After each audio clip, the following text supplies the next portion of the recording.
Chapter 823. The lords of the various countries who did not manage to snatch anything looked unwillingly at the disciples of the various sects who were watching the battle from afar.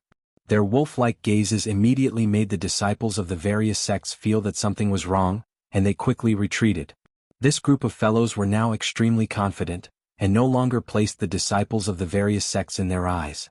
They exchanged glances and greeted each other, and there were indeed signs of them wanting to make a move. However, Nongzhu and the others had already received Yuqiancho's secret instructions. They called out to the crowd and left the place.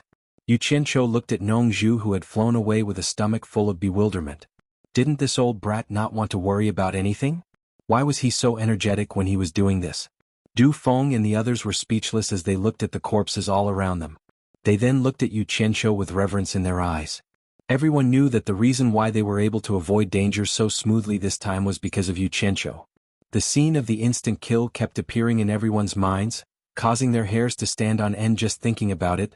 After this battle, the people of the mythical fire palace, the spirit cultivation sect, and the four links chamber of commerce were almost unobstructed within the ruins of God. Due to Yuqiancho holding the fort, there was no need to worry about anything. They were not greedy.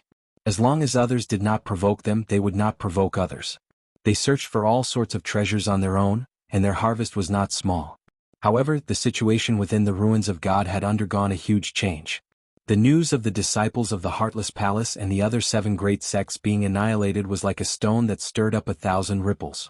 The disciples of the various sects all followed suit and started to gather people to form teams. In the following days, Yuqiancho and the others witnessed the fighting and killing. They could always see the situation of many bullying the few. However, Yuqiancho was no longer interested in participating in this liveliness. He was now wholeheartedly focusing on the various jade archives. Nongzhu and the other rascals would naturally take care of collecting immortal herbs and other rare treasures. What he needed to do now was to prepare for his life in the immortal world in the future. He needed to learn all the resources in his hands first. He didn't want to run out and still be ignorant. During this period, he would always secretly ask Tao Zhong about the various situations in the immortal world through voice transmissions. If Tao Zhong wasn't clear about something, he would ask Du Feng and Hui Yunlong for guidance. Although everyone was a little surprised, they said what they could and didn't hide anything. The words and actions of the latter two seemed to be trying to rope him in. Mu Qinjiao had always been silently watching his every move. In reality, Yuqiancho's identity as a loose cultivator had greatly moved her. She had always been pondering how to get Yuqiancho to officially join the Four Links Chamber of Commerce. The reason for this was that Yuqiancho's ability was beneficial to the Four Links Chamber of Commerce. In the blink of an eye, another half a month had passed. There were less than 10 days left before the Divine Ruin Realm closed. The thick white fog that blotted out the sky and covered the earth also caused the group of people to stop. Yuqiancho originally thought that the fog where everyone was already thick enough, but he didn't expect that the fog in front of them would be even thicker. It was likely that their visibility in the fog was less than 10 meters. He couldn't help but turn around and ask, "Does anyone know what's going on?" Everyone shook their heads with solemn expressions. Du Feng said in a deep voice, "Everyone, let's go. I didn't think we would already be here. We can't go any further, it's very dangerous inside." "How dangerous?" Yuqiancho asked. Hui Yunlong's pair of red eyebrows knitted together as he interjected. "The spirit qi in here is so thick. Although there are even more rare and valuable spirit herbs, there are also many fierce beasts that gather here to absorb the spirit qi of heaven and earth. Even ordinary immortal experts don't dare to trespass here. There have already been countless seniors who died here, and those who were lucky enough to escape have all repeatedly warned their descendants not to trespass here. Every time the Divine Ruin Realm opens, basically only the people of the Immortal Palace dare to enter. With our cultivation, it's very dangerous to barge in." "Fierce beasts?" Yuqiancho stared at the vast sea of fog in front of him and pondered, which is more powerful, the so-called fierce beasts or those spirit beasts or immortal beasts? Everyone's faces stiffened when they heard this, and they all looked at him with an incomprehensible expression. Hui Yunlong's mouth was wide open, and he was already speechless. Du Feng coughed and explained, "Actually, the so-called fierce beasts include spirit beasts and immortal beasts. Fierce beasts are generally creatures left behind from ancient times. They have unique innate conditions which are long lifespans, and most of them are talented. Although the heavens have given them such favorable innate conditions, they have also given them an innate flaw that is difficult to overcome. If they can overcome this flaw, they can advance to become spirit beasts or immortal beasts. Fierce beasts advance to spirit beasts or immortal beasts? Yu Qianqiu had a blank expression as he asked in astonishment, "What flaw?" Du Feng subconsciously touched his forehead and explained with an awkward smile, "Although fierce beasts have long lifespans, most of them are chaotic and stupid. In terms of intelligence, they are not even as good as most ordinary poultry or wild beasts in the forest. This is their fatal flaw. However, once a fierce beast develops intelligence, it becomes a spirit beast. Once a spirit beast develops intelligence and understands a cultivation method that suits it, it can cultivate to the realm of immortal beasts, and at that time, it can transform into a human form. The long cultivation process is much more difficult than that of a normal demon cultivator. A demon cultivator can transform into a human form after forming their core or nascent soul, but a spirit beast must cultivate to the realm of immortal beasts. However, the power of the two cannot be compared." Yu Qianqiu nodded slightly as he pondered. He couldn't help but think of Bai Suzhen. Bai Suzhen was a demon cultivator, and she had transformed into a human form a long time ago. Du Feng paused for a moment, then continued with a smile, "Actually, the immortal crocodile lord that you admire, who dared to talk back to the immortal emperor, used to be a fierce beast. It's just that after he cultivated to a certain level, he had the opportunity to become an immortal lord." Du Feng suddenly paused again. Everyone's gazes were fixed on the thick white fog in front of them. The fog started to shake violently, and the ground started to shake violently as well. Before anyone could react, a few rays of golden light shot out from the white fog, and the white fog behind them instantly turned black, giving off a feeling as if a mountain was pressing down on them. Hiss! A roar that almost pierced everyone's eardrums shook the white fog, and a huge black shadow appeared behind it, rushing out of the white fog with a loud bang. A huge head with a bloody mouth suddenly rushed out, directly chasing after the rays of golden light. It was so huge, but its speed was unbelievably fast. The huge body that followed after directly pressed down on the dumbfounded people. Everyone was shocked, and they all teleported away. Before Yu Qianqiu could see clearly what was going on, he saw a few rays of light explode, directly shooting at the huge head that rushed out of the white fog. Bang bang. Several loud sounds rang out. The huge head was smashed into the ground on the spot, shaking Yu Qianqiu and the others so much that their vision became blurry. They almost couldn't stand still and hurriedly flew away. "Bastard! How dare you chase after us, you're courting death!" A thunderous roar exploded in the air, and a few rays of golden light had already appeared. All of them looked a little battered, obviously having suffered a lot in the thick white fog. Hiss! A long roar shook the heavens. Earth and rocks filled the sky, immediately forcing the others to retreat once more. Only Yu Qianqiu remained fearless. The earth and rocks couldn't harm him in the slightest. The huge head that had sunk into the ground lifted up once again, and the huge red eyes with a circle of golden patterns were filled with anger. The fangs in its bloody mouth were frightening, and its thick tongue trembled like a javelin as it roared. It could be seen that its anger had reached its limit. Only then did Yu Qianqiu see clearly what kind of fierce beast it was. It was actually a ferocious giant snake with a diameter of 10 meters, and its black scales spread out, emitting a disgusting stench. The huge body behind it was hidden in the fog and no one knew how long it was. At this moment, a huge pillar suddenly broke out of the thick white fog, and with a boom, it swept towards the few people in golden robes in the air with a terrifying momentum. "Bastard! We can't let it live." 5 of the 6 people in golden robes waved their sleeves, and 5 rays of light shot out. Bang! It set off a monstrous wave and knocked away the huge snake tail on the spot. Another person in golden robes raised an ancient mirror in his hand at the same time. The mirror flashed with mysterious light like ripples, and a fierce ray of light instantly enveloped the entire snake head. Hiss! The huge snake let out an incomparably painful howl, and its long dragon-like body that was hidden in the fog immediately broke out of the fog with a boom. Yu Qianqiu was shocked. This huge snake was probably 150 to 160 meters long, and at this moment, it was curled up into a ball to protect its head, and it was rolling on the ground like a moving mountain, causing the ground to tremble. From the roar of pain, one could tell that he was already injured. This beast's skin is tough, but its eyes have already been blinded by my mystic light treasure mirror. Take this opportunity, combine the 6 swords into one and kill it. The 6 people turned into 6 golden streams of light and scattered, shooting diagonally into the sky. Suddenly there was a thunderous sound in the air, and the fog suddenly broke open. 6 golden streams of light pushed a 10-meter-long hexagonal giant sword down from the sky at an astonishing speed, and in the blink of an eye, it plunged into the huge snake that was curled up into a ball. Bang! There was a loud noise and countless rays of light shot out from the huge snake that was curled up into a ball. In an instant, Xianxia, who had surged out his aura shield, was still shaken by the burst of light and flew back dozens of meters before barely stopping.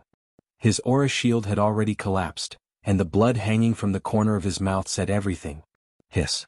The endless howl stopped abruptly, and 6 golden streams of light shot out from the body of the huge snake that was curled up into a ball. They flashed into the air, and the original bodies of the 6 people in golden robes appeared in the air, and each of them looked down coldly. The huge snake that was curled up into a ball slowly wriggled weakly, and suddenly seemed to have lost its strength. It collapsed with a loud bang and spread out on the ground, motionless.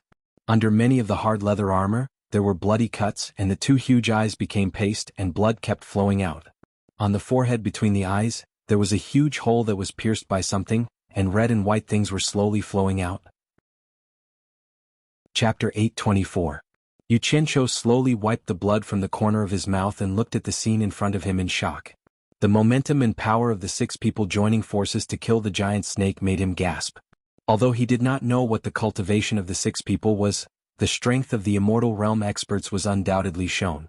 He knew that with his current cultivation, it would be difficult to catch up. What shocked him the most was the ferocity of the giant snake. It took 6 immortal realm experts to kill it. Was this the power of a ferocious beast? He could not help but think of the situation when he saw Immortal Lord Crocodile's huge body at the Moon Lake. He wondered how powerful Immortal Lord Crocodile's real body would be. At this moment, dozens of golden streams of light flashed through the white fog and stood in the air with the 6 golden-robed people. All of them looked battered. There were about 80 of them. The group stared at the giant snake's corpse below. Was it killed by you guys? Yes. Why haven't the rest come out yet? Haven't they succeeded? We've succeeded. Those who should have come out have come out. The rest can't come out anymore. We've lost 16 people. The group of golden-robed people fell into a short silence after talking. Someone sighed and said, "Let's go back and report." What about this giant snake? The autopsy is worth some money. Although Xianxia was not far away, he was not close either. In addition, they had their backs to him, so he could not tell who was talking to who. One of the golden-robed people looked back at Xianxia and said, "This thing has thick skin and flesh. It will take a lot of effort to dissect it. Money is a small matter. Let's go back and report. Let's just treat it as letting them off easy. Let's go." The group of golden-robed people shouted to each other and turned into streams of light that shot into the distance. Only the remains of the giant snake were left in the place. Xianxia silently recalled the words of those people just now. He didn't know what the people of the immortal palaces were doing, especially those words about whether they had succeeded or not, which made him stare suspiciously at the dense sea of fog. Could it be that there was a treasure that even the immortal palaces coveted in it? Behind him, a group of people flew over and stopped beside Xianxia, looking at the pile of dead giant snakes in silence. They were Du Feng and the others, who could not withstand the aftershocks of the battle and had run away. All of a sudden, Du Feng noticed the bloodstain on the corner of Xianxia's mouth and asked in surprise, "You're injured?" "I'm fine. It's just a small injury, it's not worth mentioning." Xianxia waved his hand and pointed at the remains of the giant snake. "That thing is ours. It should be worth some money." As soon as he finished speaking, Huiyunlong exclaimed in surprise, "So it's the black dragon giant python." In a flicker, Huiyunlong landed on the ground, caressing the giant snake's scales. Compared to the giant snake's remains, he looked like a small pebble. Huiyunlong clicked his tongue. "This is a good thing, the scales on its body can be refined into many sets of defensive armor." Xianxia looked at Du Feng in confusion, but the latter explained with a smile, "The mythical fire palace is the #1 sect in the immortal world. Since this guy said so, it can't be wrong." Xianxia's figure flickered, standing on top of the giant snake's body, staring at Huiyunlong below. "How much is this broken snake worth?" Huiyunlong took a few steps back, looking at the giant snake for a moment before answering in a solemn voice, "Around 1 billion divine grade spirit stones. Its true value depends on what grade of treasure it can be refined into. This is related to the level of the artificer. The higher the grade of the refined treasure, the more valuable it is." "Only 1 billion? *CK Mashishi. Xianxia was a little disappointed. He didn't expect such a ferocious giant snake to only be worth 1 billion. Turning to Du Feng, he asked, "What are these immortal palaces people doing? Why did they make this beast so angry?" It seems like it's chasing after them. Below, Hui Yunlong had already summoned the people from the Lifire Palace over. A group of disciples from the Lifire Palace touched the wounds of the gigantic serpent and sprinkled some unknown liquid onto it. A moment later, the wounds of the gigantic serpent burst into flames as black smoke mixed with a disgusting stench permeated the air. Yu Qianqiu and Du Feng immediately dodged far away to watch. They saw that the flames were using the flesh beneath the scales as fuel, quickly burning into the giant snake's body. Black smoke rose up and a foul smell spread far and wide. Du Feng frowned as he answered, "Other than collecting rare treasures, the Immortal Palace's people usually come here to look for fierce beast eggs or baby beasts that have yet to open their eyes. Most likely they were discovered by this giant snake when they were trying to steal the eggs, that's why they chased after them." Beast eggs? Baby beasts? Yu Qianqiu was flabbergasted. Could it be that they want to tame a fierce beast? Du Feng shook his head. It's impossible to tame a fierce beast. This is related to their ignorance. It's precisely because of their ignorance that they're very stubborn. They only believe in the first person they see when they open their eyes, treating them as their parents. Otherwise, no matter how young the ferocious beast you catch is, as long as it opens its eyes, you won't be able to tame it again. It would rather starve to death than eat a mouthful of food given to it by others. You will never be able to raise it. You're saying that only by bringing back the beast eggs and baby beasts that have yet to open their eyes can they be tamed? Yu Qianqiu asked. Du Feng nodded. Not only can they be tamed, their loyalty is also very high, incomparably loyal, the kind that will never betray you. Many sects in the immortal world favor them because of their absolute loyalty. Until the day they die, they will absolutely obey you, never betray you. A baby beast or a beast egg that has yet to open its eyes, even at the lowest price, can be sold for more than 10 billion divine-grade spirit stones. So expensive? Yu Qianqiu asked suspiciously. No matter how loyal a ferocious beast cub is, how long will it take to raise it to be of use? Du Feng had gradually gotten used to Huang Xiaolong's ignorance, shaking his head with a smile. Don't forget, humans are the smartest. If a baby beast is raised by a fierce beast, it's still a fierce beast. But humans are different. We can use immortal pills to awaken its intelligence while it's still young, allowing it to cultivate from a young age. With human help, the time it takes to cultivate to become an immortal beast won't be any slower than a human becoming an immortal realm master. In the immortal world, people's hearts are hard to fathom. Only immortal beasts will be eternally loyal to you. Just this point alone can't be measured with money. While the two of them were speaking, the remains of the giant serpent had turned into an empty shell, and the flesh and blood inside were burned to ashes by the raging fire. Finally, Hui Yunlong strenuously stored the scales into his storage bracelet, filling up an entire space. Finally done, Yu Qianqiu's gaze fell onto the misty sea of fog, and he was slightly startled. He suddenly thought of Nongzhu's group that had been walking in this direction. Those fellows didn't know the immensity of heaven and earth, they didn't know the dangers behind this misty sea of fog. Did they barge in? Then again he felt that it wasn't possible. If they encountered danger that they couldn't solve, Nongzhu would definitely crush the jade stone to ask for help. After a moment of hesitation, Yu Qianqiu said to Du Feng and the rest who were about to continue searching for rare treasures, "You guys go first, I'll look for you later."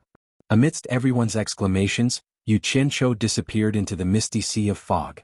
He wasn't trying to search for something in the misty sea of fog, but he was using the thick fog as cover to return to Utopia. After searching for a while in Utopia, Huang Xiaolong immediately locked onto Nongzhu's position. Although he didn't give Nongzhu the little silver ball, the jade stone in Nongzhu's hand contained a wisp of his divine sense, so he could also find her. Nongzhu was walking and chatting with Wenlan Feng and the others with her hands behind her back, pointing around from time to time. The way they talked and laughed seemed to treat the divine ruin realm as a tourist resort, and they didn't seem to be on guard at all. Yu Qianqiu, who had suddenly appeared behind them, found it both funny and infuriating. He couldn't help but cough. They suddenly turned around and Nongzhu said in surprise, "Why are you here? Aren't you afraid of exposing yourself by being with us?" Yu Qianqiu looked to both sides and found that not far to his right was the thick sea of fog.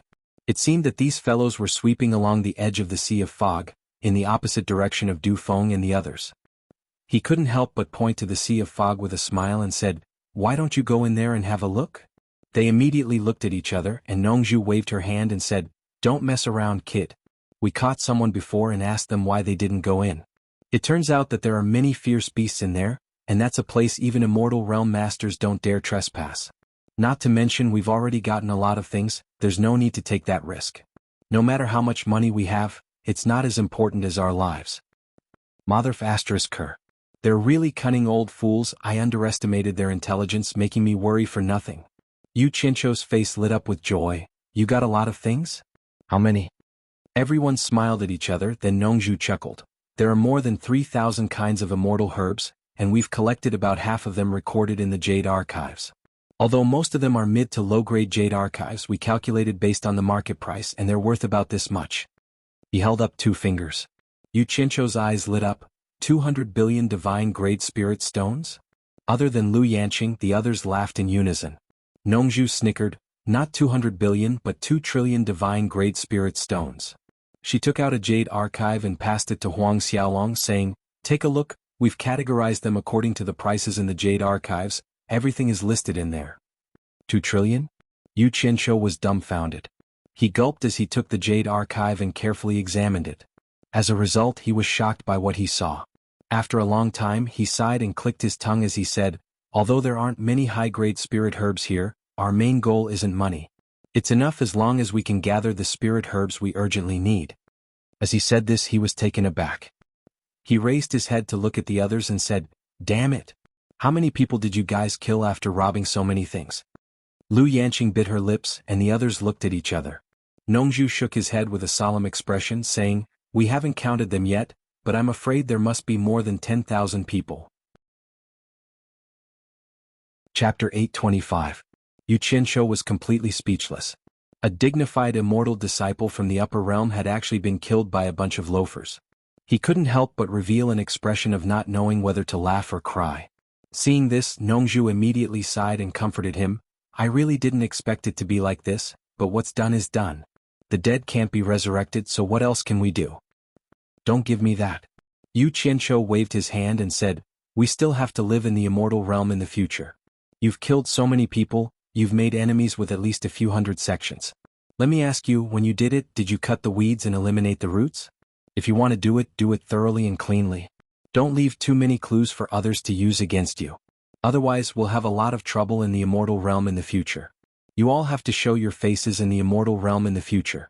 It's fine to offend 1 or 2 sects, but offending hundreds of sects is no joke. They were all stunned. They thought that this guy resented them for killing too many people, but who knew that he didn't care about this at all? Instead, he was afraid that they weren't ruthless enough and didn't kill enough. He had truly underestimated the magnanimity of this demon ghost region torture envoy.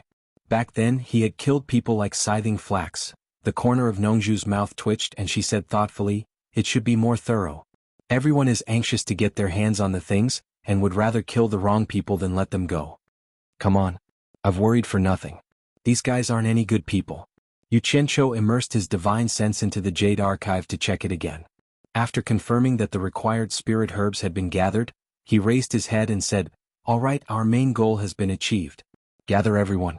The day of the Divine Ruin Realm's closing is not far away. I'm afraid that something might happen if we stay here for too long. I'll send you back first. Leave the alchemy to me. They looked at each other and Nongzhu said suspiciously, although there are many types of spirit herbs, the quantity of each type is not much. It seems that we can only refine a few immortal ascension pills. Hu Changshou nodded and said, we've already discussed it. These people will leave the Divine Ruin Realm sooner or later. We're going to set up an ambush at the exit. That way we'll definitely reap a great harvest. As he spoke, he waved his hand decisively. As expected of an elite who had been honed for a long time, they were indeed incomparable to the disciples of other sections. Stop.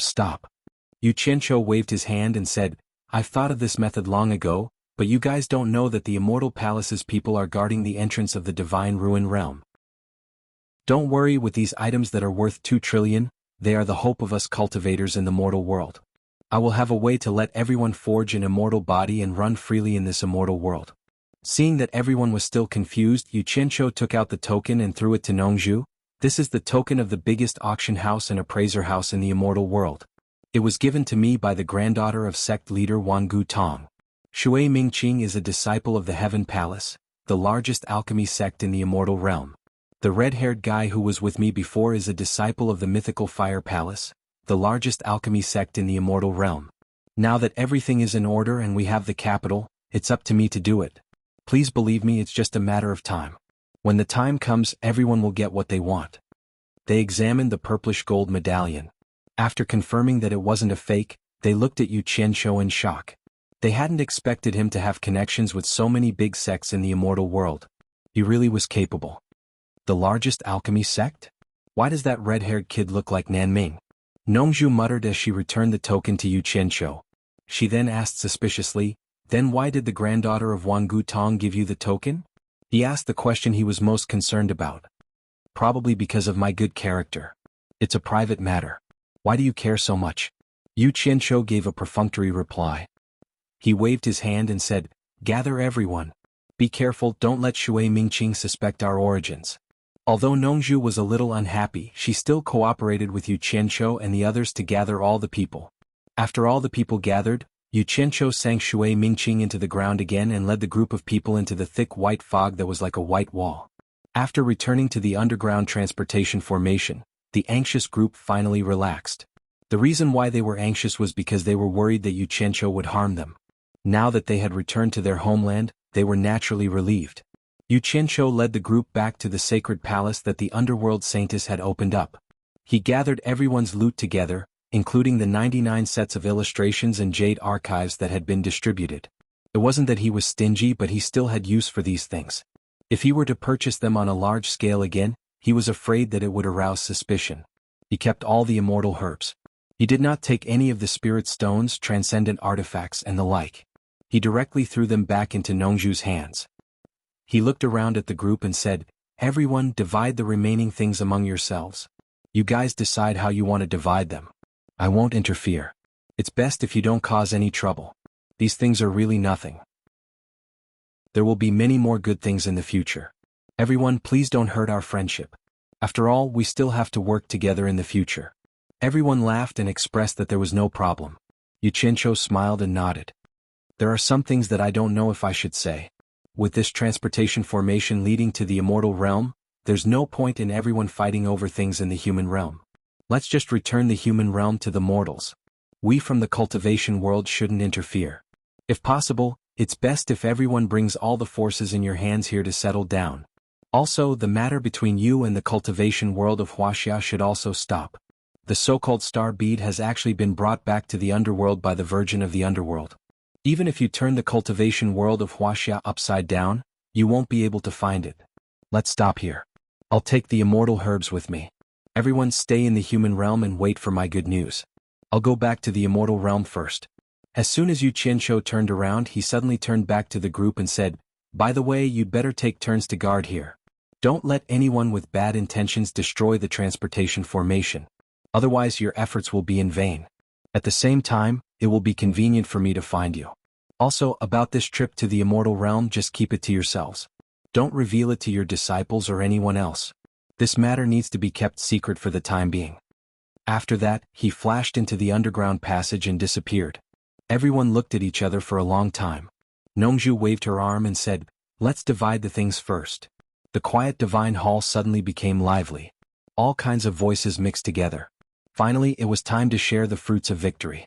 The carvings on the dark stone walls seemed to be silently watching them. Xianxia went straight back to Utopia. Inside the ethereal palace, he called Bai Sujin and Chu Ping'er over. He took 2 valuable immortal herbs, the kind that had multiple immortal herbs, and gave the rest to the 2 girls. He solemnly instructed the 2 of them to personally watch over the planting of this batch of immortal herbs until they had harvested the seeds of the immortal herbs as reserves. Only then would he hand them over to someone else to watch over. When the 2 girls learned that this batch of immortal herbs came from the immortal realm, they were extremely shocked. Chu Ping'er's eyes flickered as she said, "You went to the immortal realm?" Xianxia laughed heartily and said, "Of course. Just wait. It won't be long before I bring all of you to the immortal realm for a stroll. However, this batch of immortal herbs is related to whether we can establish a foothold in the immortal realm. So, I'll have to trouble the 2 of you to cultivate them as soon as possible." There are illustrations of all kinds of immortal herbs in here. They record the growth habits of various immortal herbs. You can refer to them. He had just given the 2 sets of illustrations and jade archives to the 2 girls when someone outside reported that Zhang Peng had arrived. Chu Ping'er had wanted to stay with him for a while longer, but seeing that he had important matters to attend to, she had no choice but to go out with Bai Suzhen. Zhang Peng was summoned by Yu Qianqiu himself. He took out 80 sets of illustrations and jade archives and gave them to Zhang Peng. He then asked Zhang Peng about the situation of Utopia's army. The master and disciple met and discussed for a long time before parting ways. When they left, Zhang Peng's expression was a little solemn, while Yu Qianqiu disappeared from the room. After returning to the divine ruin realm, Yu Qianqiu took a look at his surroundings. His gaze was fixed on the depths of the white fog, which was like a white wall. He had always wanted to see what was going on inside and whether there were any unknown secrets hidden inside. However, when he thought of how ferocious that huge snake was, he was somewhat apprehensive. In the end, he gave up and planned to go in and take a look when the conditions were ripe. After summoning Shui Mingqing out from underground, Shui Mingqing looked around and asked, "Where did they go?" Yu Qianqiu smiled as he took out 2 immortal herbs and handed them to him, saying, "Back then you gave me 1 immortal herb. Now I'm returning 2 to you. I didn't mistreat you, did I?" "Tri-element divine fruits," Shui Mingqing exclaimed. He took the 2 tri-element divine fruits and asked doubtfully, "Are you really giving them to me?" Yu Qianqiu immediately patted his chest and boasted, "I'm a person who doesn't care about anything, but I always keep my promises. I never go back on my word. I promised to give you the immortal herbs when I return to the sect, so naturally I have to fulfill my promise. Brother Shui, you don't have to doubt me." How could Shui Mingqing know that Huang Xiaolong was the kind of person who would flaunt his good points and eat them as if they were food? Shui Mingqing held the immortal herbs in his hands and fell silent for a long time. The rims of his eyes actually turned slightly red. Finally, he slowly raised his head and said, "I recognize you as a friend. I know you're a capable person as long as you don't mind." In his life, other than his parents, no one had ever treated him so well. 2 tri-element divine fruits worth 600 million divine grade spirit stones were given to him just like that. He understood that he had avenged his fellow sect member's death. If he brought these 2 immortal herbs back with him, there was no doubt that the path of cultivation in Skyward Palace would be completely open to him. Little did he know that Yu Qianqiu was a person who was not afraid of spending money. As long as he could achieve his goal, forget 600 million, he would even spend 6 billion and 600 billion without hesitation. Of course, the premise was that the return must be greater than his investment. Otherwise, he would be very stingy, splitting a piece of spirit stone into 2 petals. Chapter 826. Stop being so disgusting. Let's go and get ready to leave the divine ruin realm. Yu Qianqiu patted him and pulled him along the white fog wall. Shui Mingqing looked in the direction and asked suspiciously, "Aren't you going to leave the divine ruin realm?" "I was hired by the 4 Links Chamber of Commerce. Naturally, I have to find them and go out together," Yu Qianqiu explained with a smile. The 2 of them flew all the way and began to chat. Under the guidance of Yu Qianqiu, the 2 of them discussed what to do after leaving. In less than half a day, the 2 of them finally caught up with Du Feng and the others who were following the fog wall in the opposite direction. Everyone had been worried that something would happen to him when he entered the depths of the fog. Now that he had returned safely, they were finally relieved. However, seeing that he had brought Shui Mingqing along, they all felt a little curious. No one knew the relationship between the 2 of them. Shui Mingqing, a disciple of Chaotian Palace. Everyone should have met before. Yu Qianqiu pointed at Shui Mingqing and smiled, "My new friend. If you don't mind, you might as well make friends." Spirit Cultivation Sect Disciple Du Feng. Mythical Fire Palace Disciple Hui Yunlong. 4 Links Chamber of Commerce's Mu Tianjiao. The 3 of them immediately introduced themselves politely, not daring to show the slightest bit of contempt. It had to be known that Shui Mingqing had gathered more than 300 sect disciples for revenge. It could be said that everyone was shocked. A person with such rallying power, even if he didn't have the support of the sect behind him, he would still be an extraordinary person. Everyone had been secretly eager to make friends with him, but they didn't expect to be called over by Yu Qianqiu. They all secretly admired Yu Qianqiu's communication skills. "Shui Mingqing greets my friends. I hope to have more contact in the future." Shui Mingqing cupped his fists. Although he didn't know the origin of the 4 Links Chamber of Commerce, he knew that the Spirit Cultivation Sect and the Mythical Fire Palace were among the top 50 sects in the immortal world. To be able to make such friends would not be bad for his future cultivation. Du Feng's eyes lit up and said, "To be able to meet such an outstanding talent like Brother Shui, I can't ask for more." Hui Yunlong smiled and nodded, "That's right, it's my honor. Since we are friends, there is no need to be so polite." Shui Mingqing waved his hand in shame. He secretly glanced at Yu Qianqiu, and his heart was filled with gratitude. If he hadn't been lucky enough to meet Yu Qianqiu, he would have lost his life long ago. How could he still stand here and make friends with the disciples of other big sects? Yu Qianqiu smiled and said, Brother Yunlong, we're all friends now. I'm afraid I'll need your help with something when we get out. As he spoke, he raised his hand and pointed at Shui Mingqing. Everyone saw how Brother Shui gathered people to take revenge. Brother Shui's fellow disciples from Skyward Palace were all killed by Heartless Palace. I'm afraid that after you go out, you will inevitably be scolded by your sect. I hope the two of you can use the influence of your big sects to support Brother Shui after you leave, so that he won't have a hard time explaining himself to the sect. Hui Yunlong immediately asked curiously, Brother Shui has so many friends from other sects to help you. You can just pull some of them out, right? Shui Mingqing smiled bitterly and said, Brother Yunlong might not know, but those friends are from some small sections. Helping me take revenge this time is equivalent to offending Heartless Palace and a few other large sections. Fortunately, they are not famous, so no one knows them. How can I pull them out after I get out and let Heartless Palace see them and hold a grudge? Isn't that harming them? But the two of you are different. Both of you are disciples from big sections.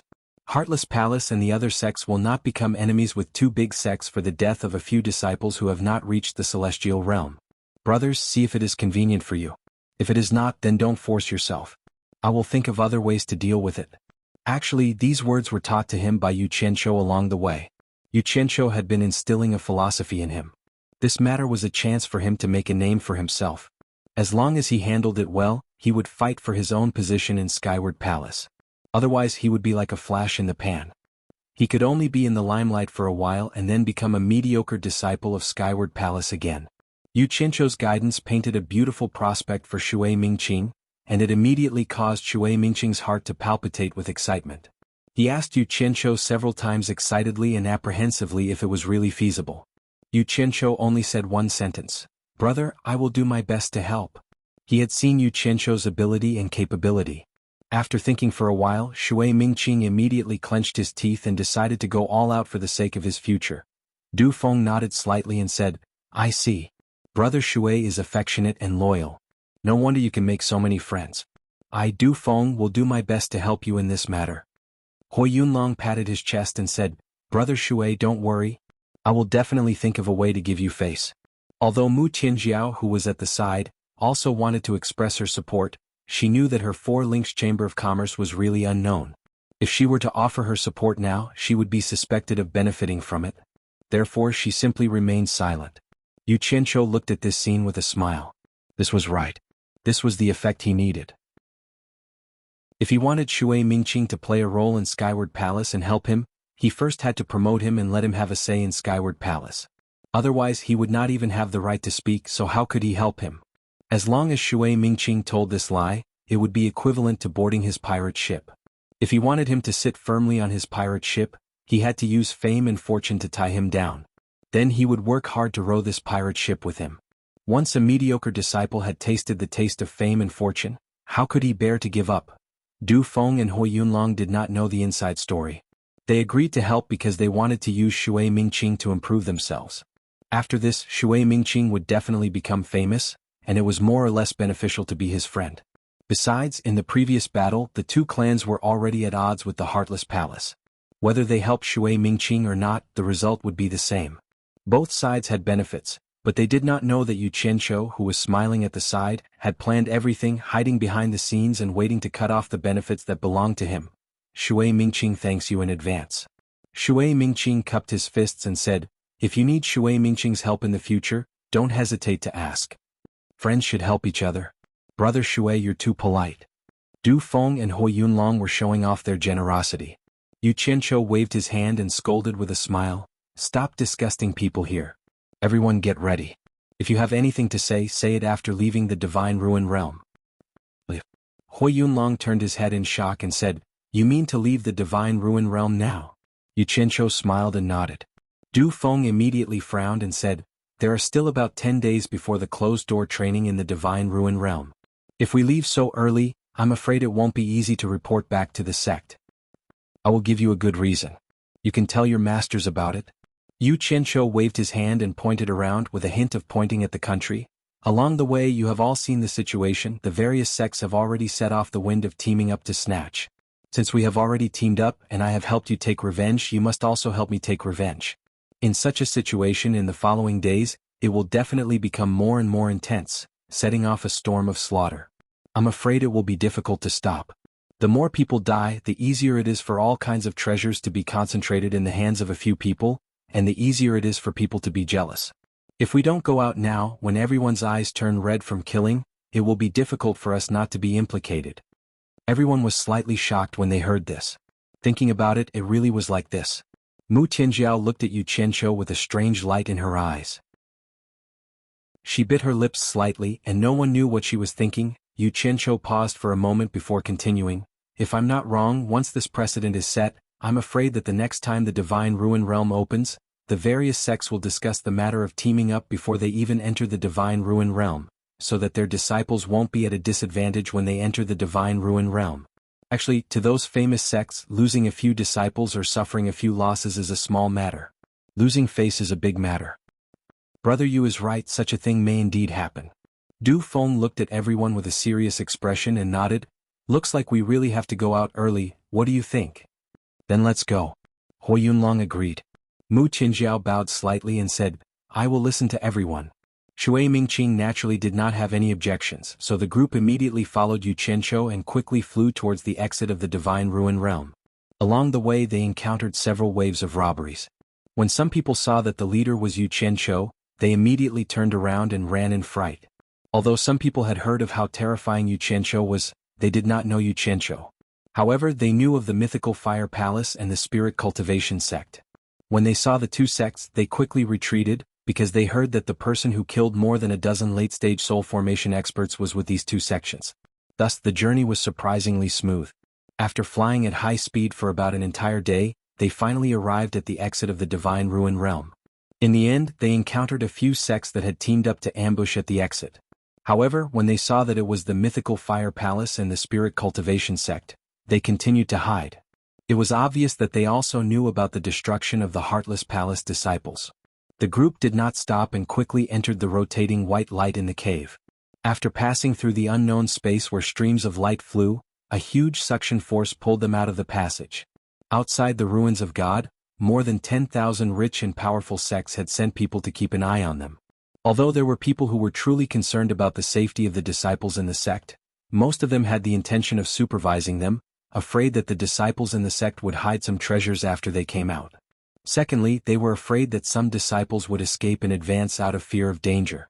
If such a situation really happened, the rich and powerful sects would not be lenient towards such disciples, because under the watchful eyes of the public, they would lose the face of the entire sect and would be ridiculed by the world. The entrance of the Divine Ruin Realm suddenly emitted a white light. Immediately someone exclaimed, "Someone is coming out early." Everyone was in an uproar as they all stared at the place. The important figures of the various sects who were waiting in the shops immediately appeared in a flash. Tens of thousands of people floated in the air, all of them staring at the exit nervously with conflicted emotions. Actually, excluding those small sects that came for money, for many of the rich and powerful sects, although they had been making money, they did not lack money. The current gathering of the Divine Ruin Realm had actually become an occasion for the various sects to secretly compete for face. They were all eager to see others make a fool of themselves. Of course, if the joke fell on their own people, then it would not be funny at all. Chapter 827. However, not everyone who came out early was a coward who brought shame to the sect. There were also people who obtained rare treasures and came out early for safety reasons, but how could it be so easy to obtain rare treasures? Everyone had to wait and see what the truth was. There were some things in the world that were coincidental. Coincidences were rare, but there were always some. The leader of the Heartless Palace was an elder of the palace, called Lu Tao. Lu Tao happened to receive a message from the sect, asking him to contact the people of Skyward Palace and Mythical Fire Palace to refine a batch of immortal pills and immortal artifacts. Thus, Lu Tao sent someone to invite Skyward Palace's elder Yafuzi and Mythical Fire Palace's elder Hua Lianqing to the Heartless Palace's shop to discuss this matter. However, Lu Tao was used to being arrogant and domineering. During the discussion, he kept using the reputation of Heartless Palace as the #1 sect in the celestial world to lower the price. This was not a business discussion, it was clearly bullying. This made Yafuzi and Huolianqing very angry. However, the two sects were doing business with the people of the world, so they did not fall out. They could not make the decision, and they needed to ask for instructions before giving a reply. Lu Tao was very dissatisfied with this, and almost with a commanding tone, he told the two to immediately ask for instructions. One was the #1 alchemy sect in the celestial world, and the other was the #1 blacksmith sect in the celestial world. No matter how nice they were not afraid of him. Just as they were about to wave their sleeves and leave, they heard movement at the entrance of the divine ruin realm. The three of them temporarily put down all the topics and flew out together. They flew to the sky outside the divine ruin realm and silently looked down. Humph! Lu Tao pinched his beard and snorted. It's probably a coward who ran out early. Yafuzi and Huolianqing looked at each other. The latter was a hot-tempered person, and he had nowhere to vent his anger. Now that it was not related to business, he could not help but respond in an unfriendly tone. Elder Lu, you need to be careful with your words. If the coward who ran out early is a disciple of your heartless palace, then it's a bit, hee. Huolianqing, what do you mean? Lu Tao looked over coldly. Huolianqing said indifferently, I didn't mean anything. I was just going along with what you, First Elder Lu, said. Could it be that you can speak but I can't? Lu Tao squinted his eyes and there was killing intent hidden in his eyes. He said, if the disciples of the Passionless Palace dare to do something that is cowardly and disgraceful, I will kill them myself. At this moment, a person beside him came over and said, how can the disciples of Heartless Palace be afraid of death? Even if they came out early, they came out with rare treasures. Hearing their conversation, Qi Fengxing of Bada Chamber of Commerce came over eagerly. He seemed to want to flatter Lu Tao. But this flattery was really in the right place. Lu Tao slightly turned back to look at him with some appreciation in his eyes. However, as soon as he finished speaking, he saw Master Yafu suddenly turn around and stare at him. Master Yafu said indifferently, where did you come from? Is there a place for you to speak here? Huolianqing also stared at him and said coldly, get lost. Qi Fengxing shrunk his neck, and the flattering smile on his face turned into embarrassment. He squeezed out a smile and nodded, then stepped back. He originally came with good intentions to flatter and hoped to get a relationship with the #1 sect in the celestial world. He really couldn't understand how he made the other two sects dislike him so much that they didn't give him any face at all. He didn't offend them, right? How would he know the story behind the three sects? Take care. Lu Tao called out to him. He glanced at Master Yafu and Huolianqing and sneered. You two have quite a temper. Are you throwing this face at the Passionless Palace? Then he looked back at Qi Fengxing and said, you stay by my side. I'll see who dares to kick you out. The people nearby could tell that the three families were at odds with each other, and many people looked over. In all fairness, the strength of the mythical Fire Palace and the Skyward Palace was indeed inferior to the Heartless Palace. Huolianqing and Yafuzi would not go to the extent of fighting with Lu Tao for a person they did not even know. That would be too foolish. However, the two of them stared at Qi Fengxing with sharp eyes. Qi Fengxing didn't know whether to leave or stay. He had a bitter face and was about to cry. If he knew that flattering would result in this, he wouldn't have come even if he was beaten to death. He cupped his hands in fear and said, Junior won't disturb the three seniors anymore? Before he finished his words, Lu Tao made a nasal sound and said, who allowed you to leave? Didn't you come here to talk about cooperation with the Passionless Palace? Why are you in a hurry to leave? He was clearly competing with Huolianqing and Master Yafu. He wanted to slap their faces. Talk about cooperation with the Passionless Palace? Qi Fengxing was stunned. After he reacted, an ecstatic expression appeared on his face.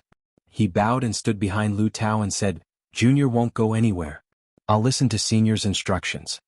He finally figured it out. As long as he got close to the Passionless Palace and became their partner, whoever touched him would be the same as touching the Passionless Palace. At that time, not many people would dare to touch him. Lu Tao nodded in relief and glanced at Huolianqing and Master Yafu with a mocking look. The two of them snorted coldly and didn't say anything.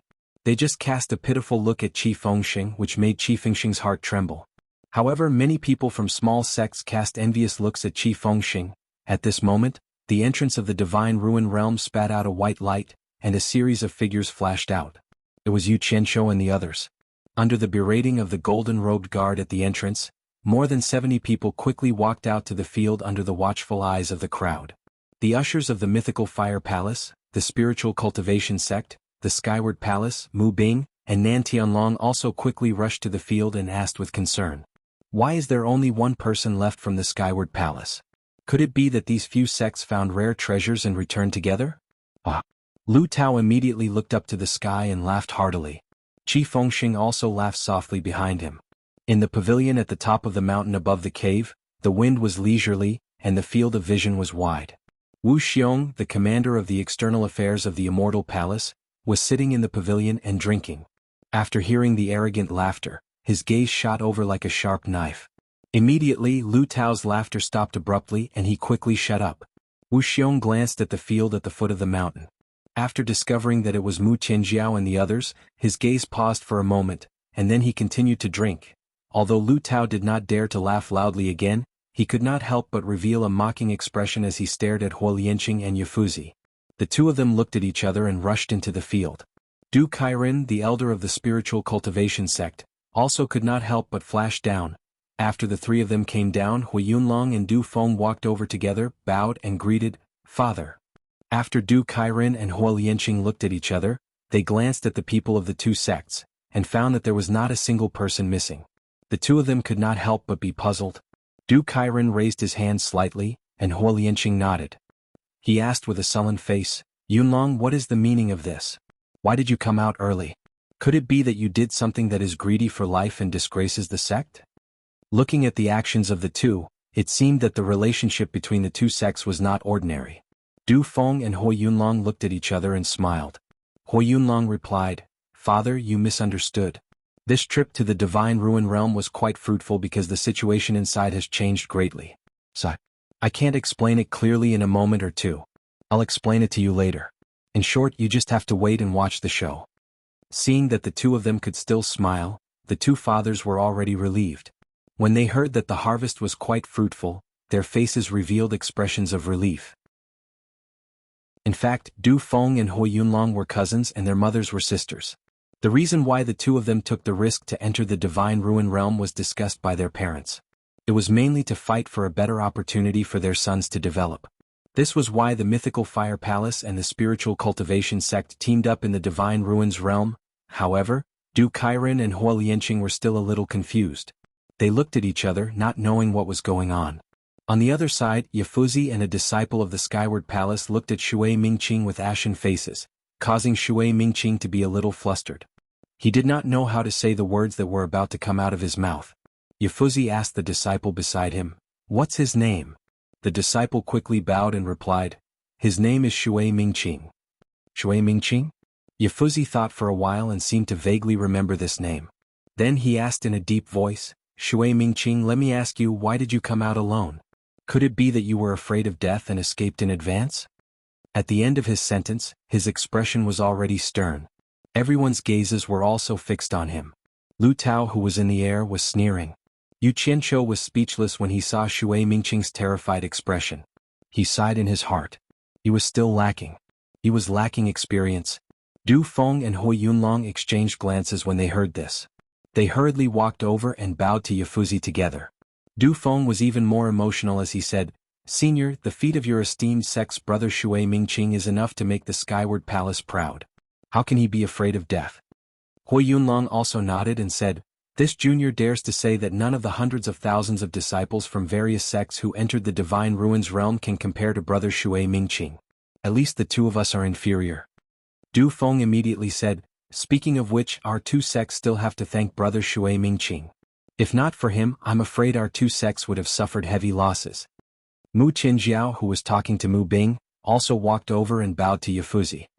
"Although our Four Links Chamber of Commerce is a small and insignificant chamber of commerce, we still have to thank Senior. If not for the help of your esteemed sect's disciple, this junior's small chamber of commerce would not have been able to escape safely." In an instant, everyone's eyes focused on Shui Mingqing. Even Wu Xiong, who was in the pavilion at the top of the mountain, stopped drinking and looked over. When Du Kairen and Huo Lianqing heard that a young disciple of the Skyward Palace had done a great favor for their two sects, they hurriedly walked over. Chapter 828. In just a short while, the commotion had suddenly become huge. Yafuzi was stunned, a little confused. The anger that had just risen in his heart had been replaced by confusion, but he didn't know how to ask, Shui Mingqing stood there shyly, his head slightly drooping, a little afraid to raise it. He had never endured so much attention in his life, and the pressure was too great. His palms and his sleeves were already sweating. He was truly the center of attention. "Brother Yu, won't there be any loopholes if we do this?" he asked via voice transmission. Yu Qianqiu smiled as he looked around. This was exactly the effect he wanted. He immediately transmitted his voice back. "Worrying about anything is unnecessary.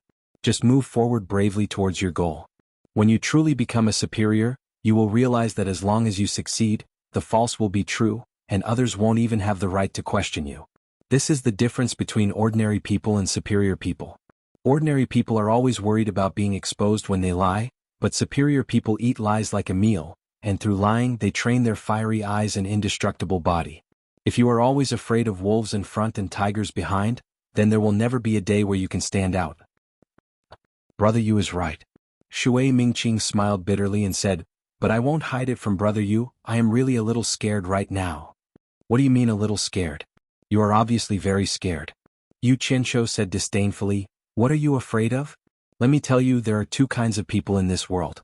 The more scared they are, the braver they become, and the more scared they become, the more timid they become. The former become famous and the latter live a mediocre life.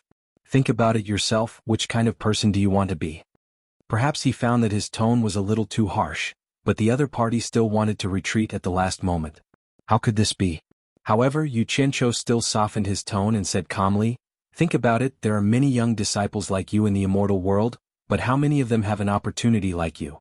It's hard for them to have an opportunity to bear this kind of pressure in their lives. This is a hurdle, a chance to hone you. Straighten your chest and face it bravely. Once you cross it, you will get a chance to train, and you will have the capital to succeed. After you experience this, you will find that many of the things that seemed scary before are actually nothing much. Other people's vision, mind, spirit, and courage are all trained like this. What are you afraid of?" This unforgettable reprimand made Shui Mingqing suddenly feel enlightened. His eyes gradually became firm and he replied in a deep voice, "Brother Yu, don't say any more, I understand."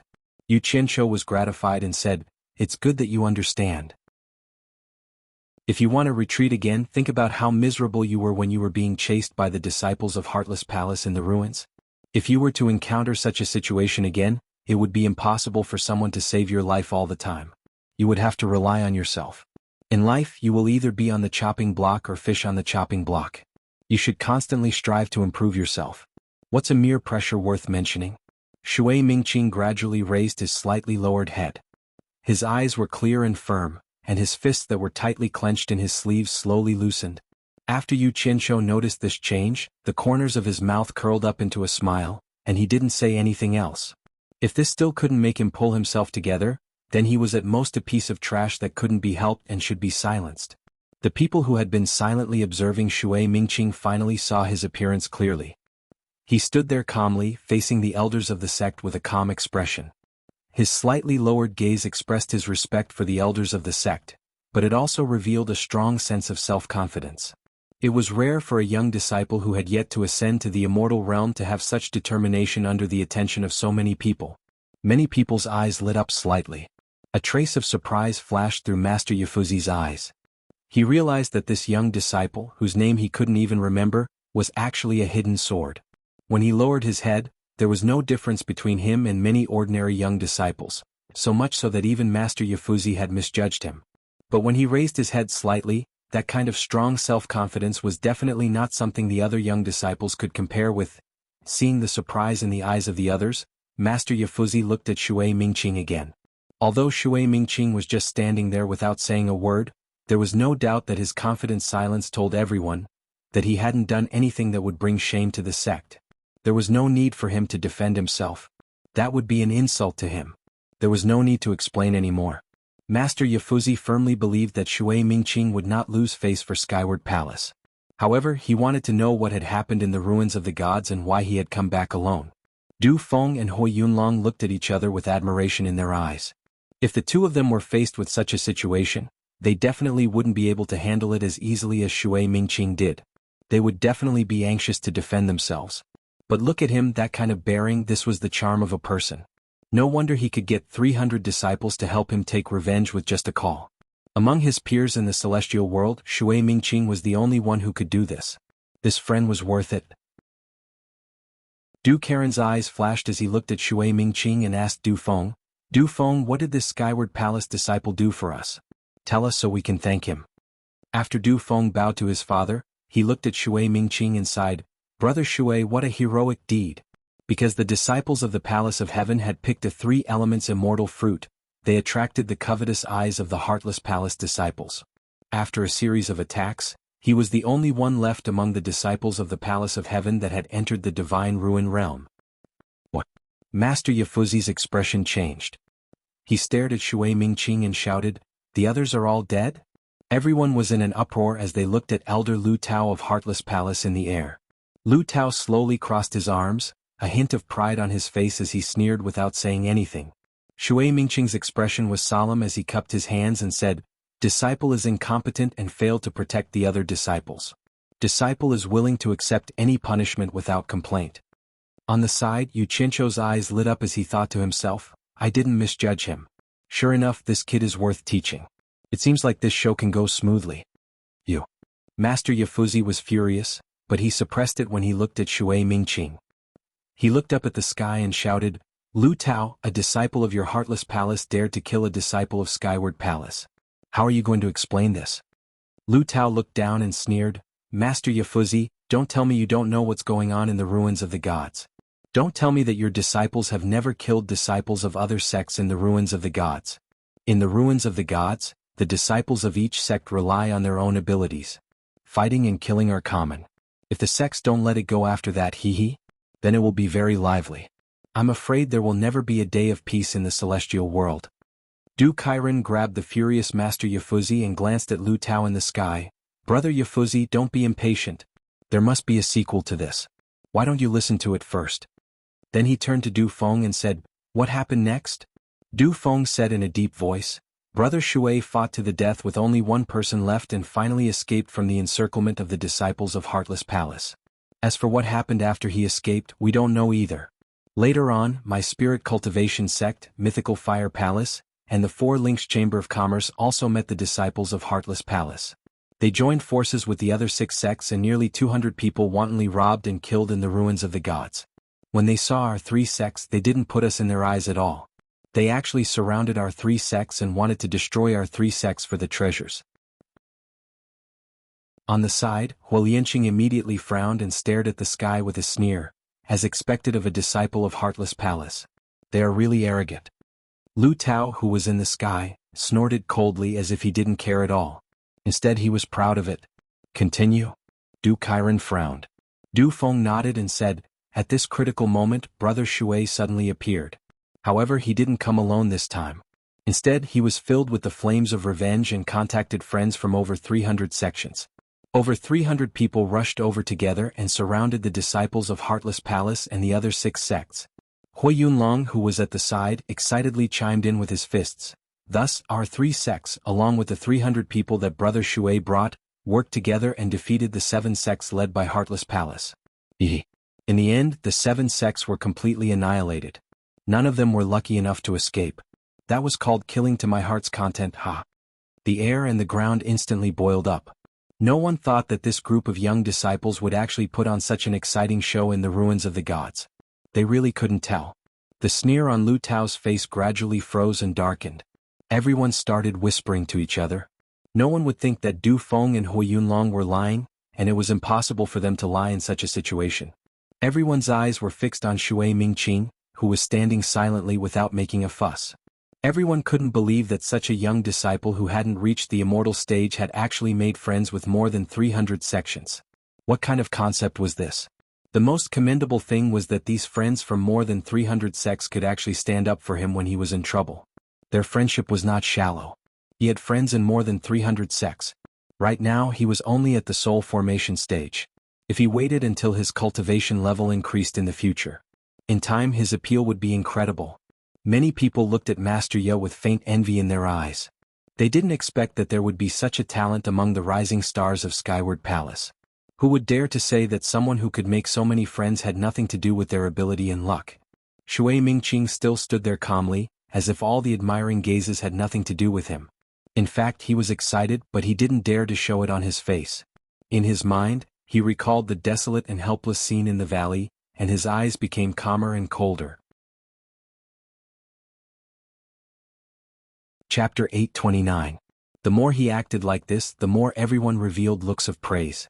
This kind of disciple really made their sect proud. Why didn't he come out?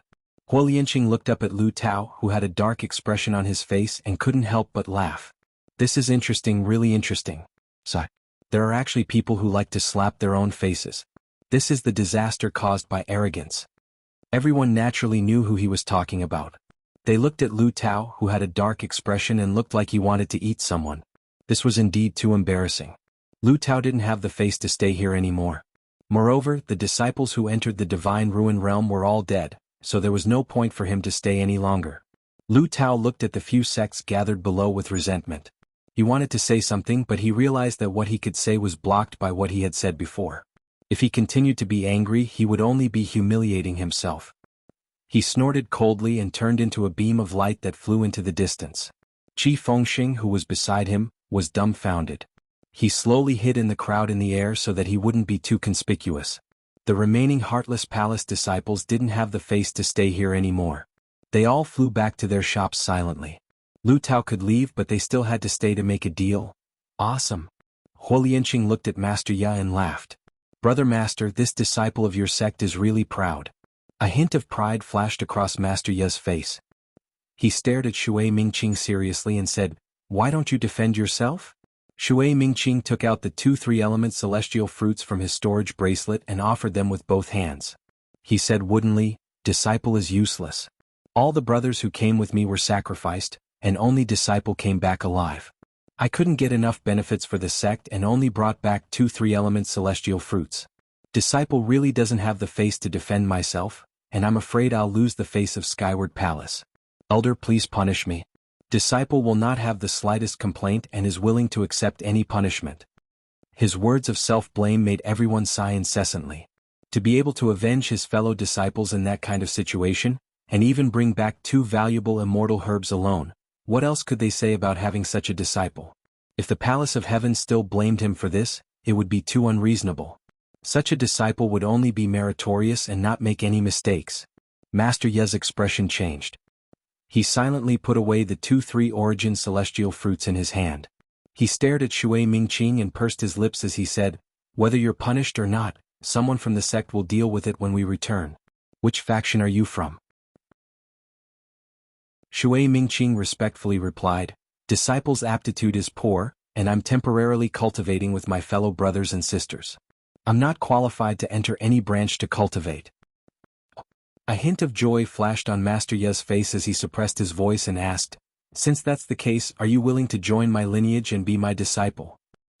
Shui Mingqing looked at Master Yafu with an extremely excited expression. He nervously said in disbelief, This disciple naturally wishes for it. It's just that this disciple's aptitude is stupid and I'm guilty. I'm afraid, since you're willing then it's settled." Yafuzi immediately made the decision. Damn it. He's already a senior disciple, so what's the point of being guilty? Yu Qianqiu looked at Shui Mingqing with a smile. He found that his efforts had not been in vain. He had finally gotten off to a good start. Anyone who knew a little about the Palace of Heaven knew that disciples who joined the Palace of Heaven would gather together to cultivate. Only after their cultivation broke through to the immortal realm would they be picked by the various lineages. It was very rare for someone to be picked at the soul formation stage. Generally, only those with exceptional aptitude would be picked and nurtured by the various lineages. In fact, most of the sects in the celestial realm used this method to nurture their disciples. Those who knew the situation knew that elders like Master Yafu already had a large number of disciples and grand disciples, and they had long since stopped accepting disciples. Now that he had accepted another disciple, Shui Mingqing's seniority in Chaotian Palace would be very high. Many celestial-level masters in Chaotian Palace would have to call him martial uncle and martial ancestor. This was really a meteoric rise. In fact, from Master Yafu's point of view, such an excellent disciple was rare in the world. Regardless of how talented Shui Mingqing was, he would be proud to say that he was his disciple in the future. If he didn't take this opportunity to take him, he was afraid that once he returned to the sect, he would definitely be snatched away by some thick-skinned old fellows. This was called the pavilion closest to the water enjoys moonlight first. This. Shui Mingqing felt like he was dreaming. He didn't know what to do for a long time. Master Yafa's expression gradually became ugly. If he said that he would accept Shui Mingqing but Shui Mingqing didn't agree, then he would lose a lot of face. Brother Shui, hurry up and greet Master. Du Feng anxiously urged. Hui Yunlong also excitedly waved his arms. Brother Shui, hurry up and greet Master. Shui Mingqing immediately reacted. He took a deep breath, lifted the hem of his clothes and solemnly knelt on the ground. Disciple Shui Mingqing greets Master. Then he bowed and kowtowed 3 times. Master Yafu was very happy but his face remained calm. He raised his hand and said, "Get up." Shui Mingqing stood up. He could no longer hide the excitement in his heart. He really didn't expect that by following Yu Qianzhou's instructions, there would be a reaction so quickly. He had actually become the disciple of an elder of Skyward Palace. Was this a dream? Du Kairen and Hua Lianqing looked at each other, then they cupped their hands and laughed. Congratulations to Brother Yafu for accepting an outstanding disciple. This is really worthy of celebration. Master Yafu smiled and cupped his hands. The 2 of you are too polite. Whether he is an outstanding disciple or not will depend on his future efforts. Many people who were familiar with Master Yafu also congratulated him. Master Yafu smiled and cupped his hands in a reserved manner. Yu Qianzhou's eyes narrowed slightly. He should be happy for Shui Mingqing, but he couldn't bring himself to be happy.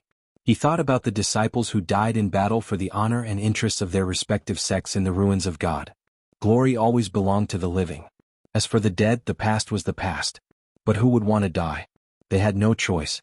Even if they dragged out an ignoble existence, only death awaited them.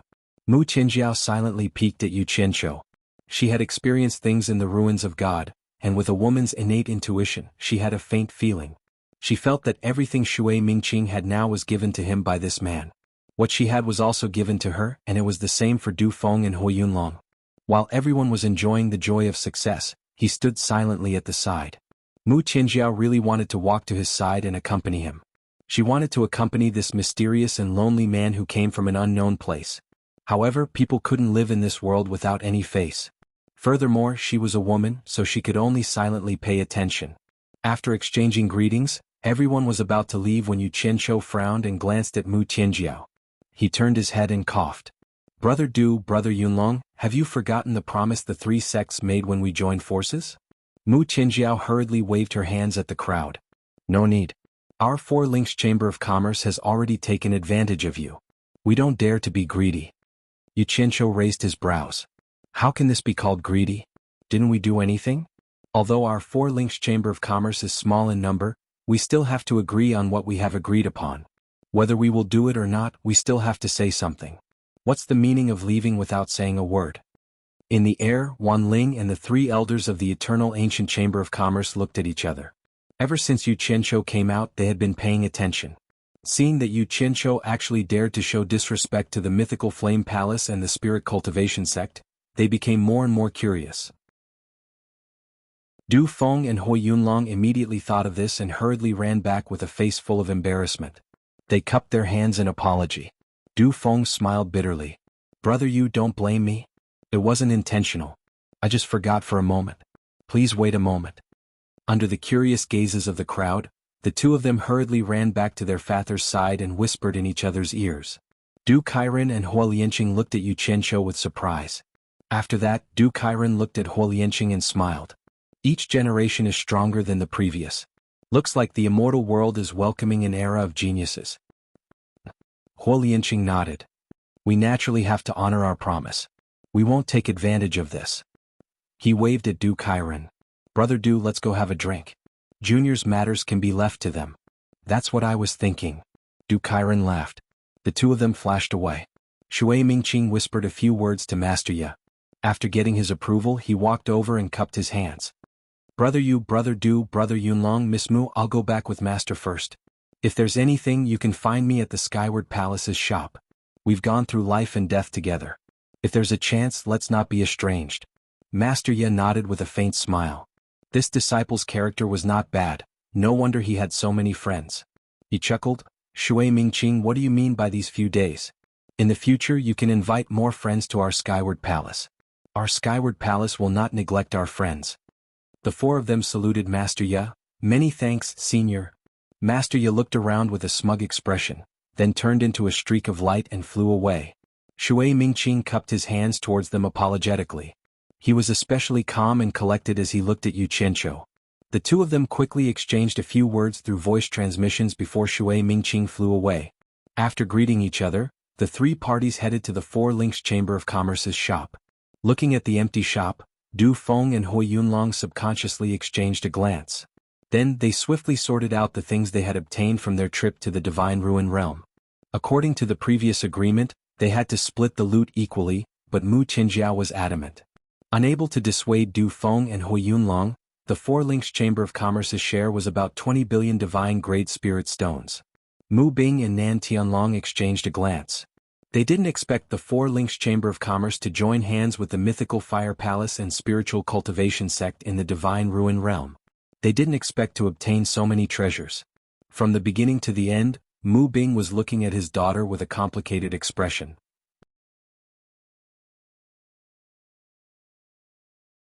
Chapter 830. After distributing the loot, Du Feng and Hui Yunlong bid their farewells. They had just returned and had their own matters to deal with. The only problem left was to pay the commission to the people they recruited. When they hired these people, Mu Tianjiao had said that she would share 1/10 of the Divine Ruin Realm's estimated value. Including Mu Tianjiao, there were a total of 17 people who had returned. 1/10 of the 20 billion divine-grade spirit stones was equivalent to 2 billion. As for those who were already dead, they naturally had no right to share. 100 million divine-grade spirit stones for each person was hard to believe for the group of rogue cultivators. At the same time, they were a little apprehensive, wondering if the Four Links Chamber of Commerce would honor their original promise. This was not a small sum of money. However, Mu Qinjiao was indeed a man of her word. After calculating with everyone, she pondered for a moment before asking, "Everyone knows my Four Links Chamber of Commerce's difficulties. We can't afford to take out cash.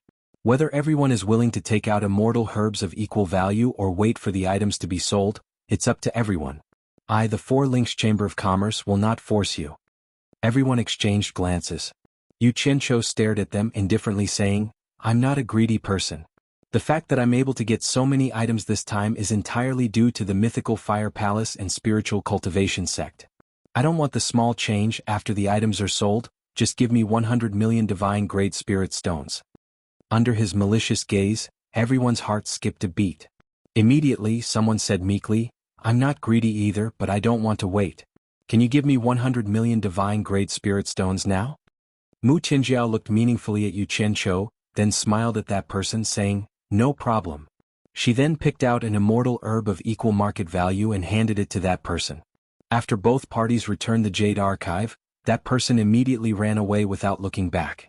With someone taking the lead in completing the transaction, the others immediately made the same request. Mu Qinjiao did not make things difficult for them, quickly fulfilling her promise. In the blink of an eye, the group dispersed. At this time, only Yu Qianqiu and the silent Tao Zhong were left among the people Si Tong had hired. Mu Qinjiao looked at Tao Zhong and smiled sweetly. In the ruins of God, Tao Zhong had stood up several times in times of crisis to help stabilize the hearts of the people. If not for him, this team would have been scattered before Yu Qianqiu returned. "I really have to thank you this time, otherwise, I'm afraid I wouldn't have been able to return." Mu Qinjiao bowed. "If you have any requests, please tell me. As long as it's within my ability, I'll do my best to satisfy them." Tao Zhong pondered for a moment before slowly saying, "I wish to end my life as a loose cultivator. I wonder if I can join your Four Links Chamber of Commerce?" Everyone in the shop was stunned at the same time. After Mu Qinjiao recovered from her surprise, she looked at her father. Mu Bing recovered and nodded with a smile. "If you don't mind my Four Links Chamber of Commerce being down and out, I welcome you to join us." Tao Zhong immediately smiled and cupped his hands. "Thank you for taking me in, President. From today onwards, I, Tao Zhong, will wholeheartedly serve the Four Links Chamber of Commerce." When the Four Links Chamber of Commerce was in dire straits, there was still someone willing to join them. Mu Bing and the other two immediately felt their spirits rise. Nan Tianlong even walked over and patted Tao Zhong's shoulder, saying excitedly, "Well done. We'll be a family from now on." Watching the lively atmosphere in the shop, Yu Qianqiu smiled faintly. "This matter has come to an end. I should be able to get the 100 million divine great spirit stones commission in a few days' time. This one will take his leave first. He cupped his fists at them and strode out of the shop. Yu Qianqiu. Mu Qinjiao stopped him. Under the astonished gazes of the others, she walked to Yu Qianqiu's side and bit her lip. I want to take up some of your time. There's something I want to discuss with you. What is it? Yu Qianqiu stood at the door and asked suspiciously. Mu Qinjiao turned to look at her father, then gestured outside. Can we find a quiet place to talk? What the hell is this girl doing? Yu Qianqiu paused for a second, then shrugged nonchalantly. Do as you wish. Mu Qinjiao leaped into the air and Yu Qianqiu followed closely behind her.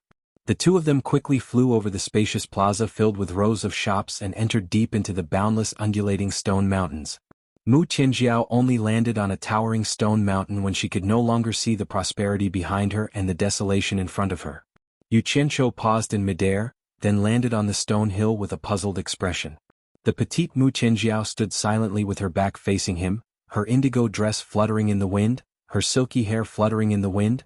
Yu Qianqiu's vigilant gaze swept over the rocky mountains around him, wondering why this woman brought him to such a remote place.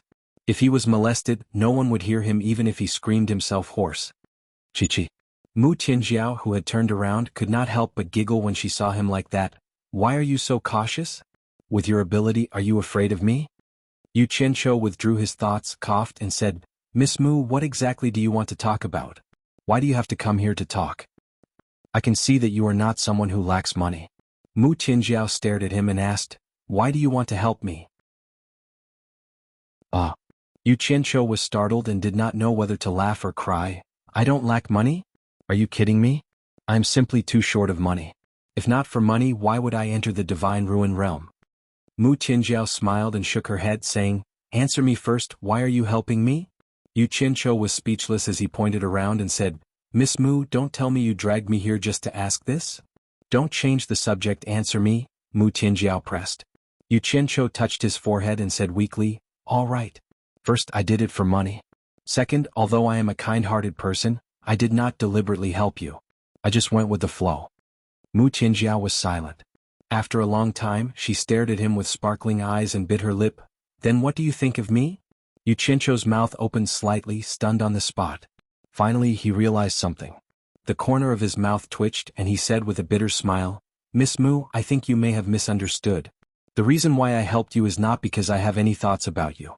To be honest, I just admire you for being so strong as a woman, so I helped you. There is absolutely no other intention. Mu Qinjiao's expression changed slightly and she said with a forced smile, So I was thinking too much. It seems that my charm is not enough to attract you. You can't say it like that. Yu Qianqiu spread his hands and frankly said, To be honest, you are very charming. I am very willing to take you to bed and molest you, but I believe you won't be willing to abandon you afterwards. I also don't want to do such a thing to a woman like you. These words were indeed frank, a bit too frank, causing a trace of embarrassment to flash across Mu Qinjiao's face. However, she was also a decisive person. She forced herself to calm down and said, Let's get back to the main topic. Is there a possibility that I can keep you in our 4 links chamber of commerce? Yu Qianqiu was speechless. Mu Qinjiao immediately waved her hand and explained, Don't misunderstand. It's not a matter between a man and a woman. I purely hope that you can join our 4 links chamber of commerce. Yu Qianqiu looked at her suspiciously and asked, Why do you want me to join the 4 links chamber of commerce? Because our 4 links chamber of commerce is in urgent need of talents to help us quickly get out of our predicament. I believe that you are one of the people we need, Mu Qinjiao said sincerely. Now that they were talking about serious matters, Yu Qianqiu immediately became impolite. He raised his eyebrows and said, You think too highly of me? What do you think the 4 links chamber of commerce has that can attract me to join? Mu Qinjiao bit her lip and said, You can state the conditions you want, and then we'll see if we can satisfy you. I don't need to state any conditions. Yu Qianqiu waved his hand and said with a smile, Because I don't have the ability you speak of. I just want to be a free loose cultivator. Miss Mu, did you call me here mainly to discuss this? Can't you reconsider? As soon as the words left her mouth, she saw him shake his head and refuse without hesitation. Mu Qinjiao smiled bitterly and said, It seems that our 4 links chamber of commerce will have a hard time retaining capable people. Yu Qianqiu smiled noncommittally. He wasn't the kind of person who would be easily moved by others' sincerity. It depended on what the matter was. He didn't care whether the Four Links Chamber of Commerce was big or small. The main thing was that he couldn't submit to others anymore. Moreover, this was a small Four Links Chamber of Commerce.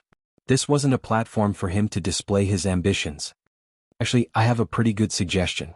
Yu Qianqiu smiled and said, "You should continue to maintain contact with the Spirit Cultivation Sect and Mythical Fire Palace. I believe it will be of great help to your Four Links Chamber of Commerce." "I'm afraid I can't reach them." Mu Tianjiao shook her head and smiled bitterly. "This isn't your style, Miss Mu. How would you know if you don't try?" Yu Qianqiu cupped his fists and said, "All right, I still have matters to attend to. I'll take my leave first." With that said, he flew off into the sky without looking back.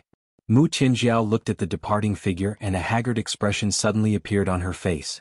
After a moment of loss, she took a deep breath and gathered her spirit to fly back. At the entrance of the Four Links Chamber of Commerce, Du Feng and Hui Yunlong arrived at almost the same time. The two of them looked at each other in surprise. Mu Bing quickly walked out and bowed. "Esteemed guests, please come in." Du Feng glanced inside and waved his hand. "Chairman Mu is too polite. I just happened to be passing by. I still have some matters to attend to. I'll come again in the future." On the side, Hui Yunlong directly asked, "Chairman Mu, where's Yu Qianqiu? Where did he go?" Before Mu Bing could reply, someone already said, "Yu Qianqiu has already left." The few of them turned and saw Mu Tianjiao smiling. Du Feng and Hui Yunlong's eyes lit up at the same time. After exchanging some pleasantries, Hui Yunlong asked again, "Miss Mu, do you know where Yu Qianqiu went?" "I saw him heading in this direction. He should still be in this area," Mu Tianjiao said hesitantly.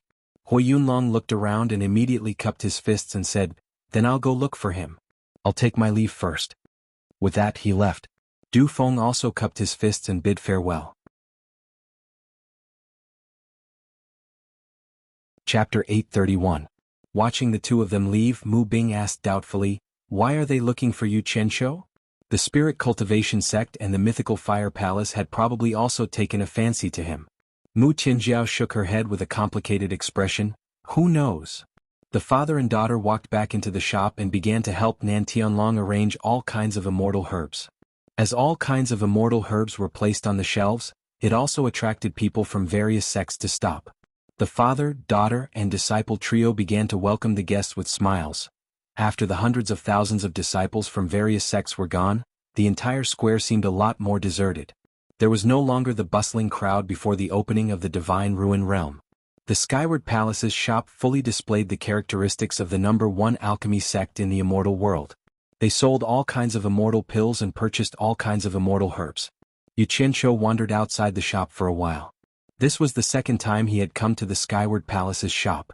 The last time he had only passed by, but this time he walked straight in. The shopkeeper first sized up his cultivation and realized that he couldn't see through it.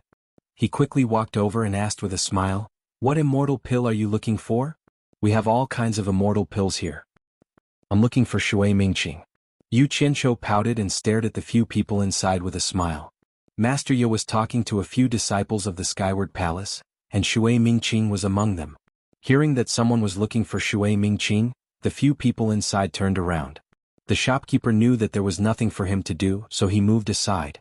Shui Mingqing was slightly startled. He didn't expect Yu Qianqiu to find him so early. He turned back to look at his new master. The few of them moved aside and Master Ye walked over to Yu Qianqiu with a smile and said, "You are Yu Qianqiu? My disciple has already told me about your performance in the Divine Ruin Realm. Speaking of which, the Skyward Palace has to thank you." Yu Qianqiu bowed respectfully and said, "Senior, you flatter me. Your disciple and I are already friends of life and death. It would be too polite to say thank you. As long as Senior doesn't despise me for being a rogue cultivator, Junior will be satisfied." Master Ye smiled and nodded slightly. After listening to Shui Mingqing talk about Yu Qianqiu's powerful means in the Divine Ruin Realm, he knew that once everyone in the Divine Ruin Realm came out, this child would immediately become famous. He turned around to look at his beloved disciple, Shui Mingqing, and couldn't hide the admiration in his eyes. The more friends he had, the better his disciple's future would be. He could not help but feel a little proud. Fortunately, he was the one who led the team to host the Divine Ruins Realm. Otherwise, Shui Mingqing would definitely be snatched away by other old fellows to be his disciple. When the news spread, those old guys from the Palace of Heaven would definitely be envious. My skyward palace also accepts outer disciples. If you are willing, I can recommend you, Master Yafuzi said in a good mood. Yu Qianzhou cupped his hands and said, "Thank you for your kindness, Senior, but Junior already has a master. Although my master is also a rogue cultivator, it's not good for him to join another sect." Master Yi let out an "oh" and said, "So that's how it is. For you to have such ability with your spirit-severing cultivation, your master must not be a nobody. Why don't you tell me? Maybe I know your master." "Like hell you know him." Yu Qianzhou respectfully said, "My master is just a nobody in the immortal world. Even if I tell you, Senior definitely won't know him." Master Yafuzi stared at him for a while and slowly asked, "It's not bad for a nobody to be able to teach a disciple like you. I presume your master is a hermit. May I know which immortal mountain your master lives in seclusion?" Seeing that Yu Qianzhou didn't want to say it clearly, Master Yafuzi was a bit suspicious. He wanted to ask someone to investigate. Yu Qianzhou immediately sensed the deeper meaning in his words. He smiled bitterly and said, "It would be great if I could occupy an immortal mountain and live in seclusion. Then I wouldn't have to look for my master this time." "What? Your master is missing?" Master Yafuzi asked. "To be honest, my master's whereabouts have always been uncertain. However, he often goes to the netherworld with some chamber of commerce to earn some spirit stones, but I don't know why. He has been in the netherworld for a long time, but he hasn't come back." After saying that, Yu Qianzhou bowed deeply and said, "This junior came to the Skyward Palace's shop to look for brother Shui Mingqing. In truth, I have something to ask of you, Senior. I hope Senior can give face to your disciple and help me this once." Shui Mingqing was stunned. This was different from the version they had agreed on. Little did he know that Yu Qianzhou was already cursing in his heart. This old ghost was really suspicious. He made me want to change the script. Master Yafuzi looked at Shui Mingqing and said with a faint smile, "My Palace of Heaven is indebted to you. If you have anything to say, just say it." "Thank you, Senior." Yu Qianzhou said respectfully, "It's like this. I heard that all the major sects have people coming and going to the netherworld to trade. Junior wants to ask Senior to let Palace of Heaven send people to trade with the netherworld to bring Junior along. Junior wants to go to the netherworld to inquire about Master." He had also thought it through. He had originally come to the celestial world to find Bai Changchun. Although he was tempted by the divine ruin realm, he still had to find a way to find out if the old man was dead or alive. Otherwise, his heart would always be half-tangled. Master Yafuzi was solemn when he heard this. He silently looked at Yu Qianzhou for a while and said, "The netherworld is not like the celestial world. It is vast and there are countless heroes there. It has always been chaotic. Going to the netherworld to trade is a very dangerous thing. Since your master has been gone for a long time. With all due respect, I'm afraid the hope of him coming back is very slim. Are you sure you want to take the risk? A teacher for a day is a father for life." Yu Qianzhou nodded with a firm look in his eyes.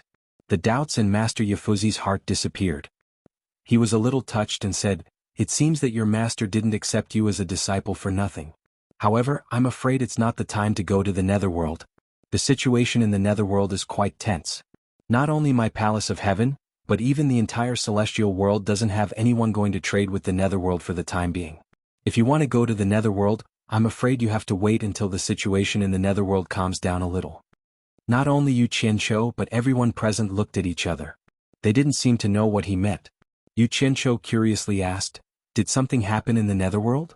Master Yafuzi looked around at everyone and said, "I'm afraid only some of the higher-ups of the various sects know about this, but it doesn't matter if I tell you. Just treat it as a way to broaden your horizons. Don't spread it after this. There are 72 worlds in the human world, and one of them is a forbidden area of the immortal and netherworld realms. Although I don't know the reason, the Celestial Emperor and the Netherworld Emperor forbid the people of the immortal and netherworld realms from interacting with that world. That place is the ancient battlefield where the immortal and netherworld realms fought against the Myriad Swords Demon Monarch. Have you all heard of it?" Everyone replied in unison, "Yes." Yu Qianzhou's heart skipped a beat. The place Master Yafuzi was talking about was obviously where he came from. Could the situation in the netherworld be tense because the Eastern Holy Land was broken and the people trapped there returned? Master Yafuzi waved his hand and laid down a soundproof barrier in the shop before continuing. After the ancient battle, although the Myriad Swords Demon Monarch was defeated, many people from the immortal and netherworld were trapped by the heaven and earth universe formation laid down by the Myriad Swords Demon Monarch. Those experts from the immortal and netherworld were trapped for more than 100,000 years. It wasn't until recently that the heaven and earth universe formation was broken that those trapped immortal world experts returned through the netherworld and brought back shocking news. Master Yafuzi's voice paused, and a faint sigh appeared on his face as if he was feeling very emotional. Everyone was silent as they waited for him to continue. However, he seemed to be reminiscing about something and couldn't extricate himself from it for a long time. Yu Qianzhou cursed in his heart, but he honestly asked, "Senior, what kind of shocking news is it?" Master Yafuzi came back to his senses and shook his head with a sigh. It said that a peerless expert called by Changchun appeared in that world. He could freely enter and exit the heaven and earth universe formation that trapped the experts from the immortal and netherworld.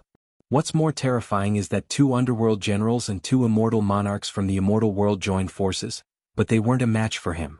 2 underworld generals and 1 immortal monarch died at his hands, and 1 was seriously injured. Everyone in the shop couldn't help but cry out. There was actually someone in the mortal world who could fight 4 immortal monarchs alone. It was too frightening. This news was indeed shocking, and everyone didn't even dare to breathe loudly after hearing it. *CK. Just this outdated news? Yu Qianzhou was speechless. He respectfully asked again, "Senior, what does this have to do with the tense situation in the netherworld?"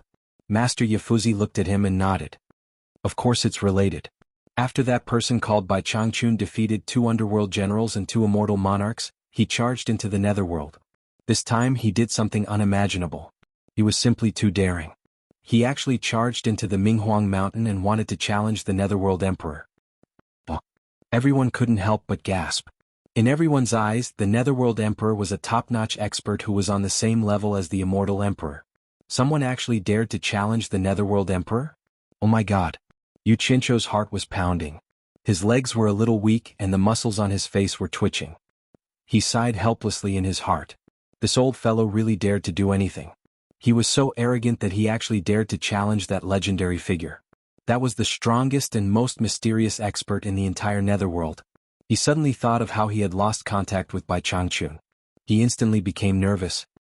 His face was slightly pale as he asked, "What happened to that person?" Master Yafuzi glanced at him and didn't think much of it. He just thought that Yafuzi was frightened. When he first heard the news, he was also shocked. He shook his head and sighed. This person was really very strong. When he killed his way to the Minghuang mountain, he finally alerted the 4 strongest netherworld generals of the 12 remaining on the Minghuang mountain. In the end, the 4 netherworld generals couldn't defeat him even when they teamed up. He fought the 4 netherworld generals for a long time, and both sides actually came to a draw. Because of this, the most mysterious netherworld emperor of the netherworld royal palace finally appeared. Yu Qianzhou's heart trembled. He anxiously asked again, "What was the result?" The netherworld emperor is indeed the netherworld emperor. He is indeed the most powerful emperor in the netherworld. Master Yafuzi couldn't help but clench his fists as he said vehemently, "It is said that after the netherworld emperor appeared, he was extremely furious. It was the first time in many years that someone dared to attack his netherworld royal palace. He immediately ordered the 4 netherworld generals to retreat and personally fought with that person called by Changchun. 3 moves. Just 3 moves. Just 3 moves." The 3 earth-shattering moves immediately severely injured by Changchun, who the 4 netherworld generals had been fighting for a long time. One could imagine how terrifying the netherworld emperor was. After being severely injured, the enraged netherworld emperor chased after Bai Changchun. It could be said that the entire netherworld was shocked. The entire netherworld once again witnessed how terrifying the netherworld emperor was.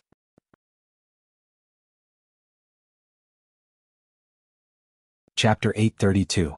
The breathing in the shop suddenly quickened as everyone revealed expressions of shock and yearning. All of them were imagining the peerless demeanor of the netherworld emperor.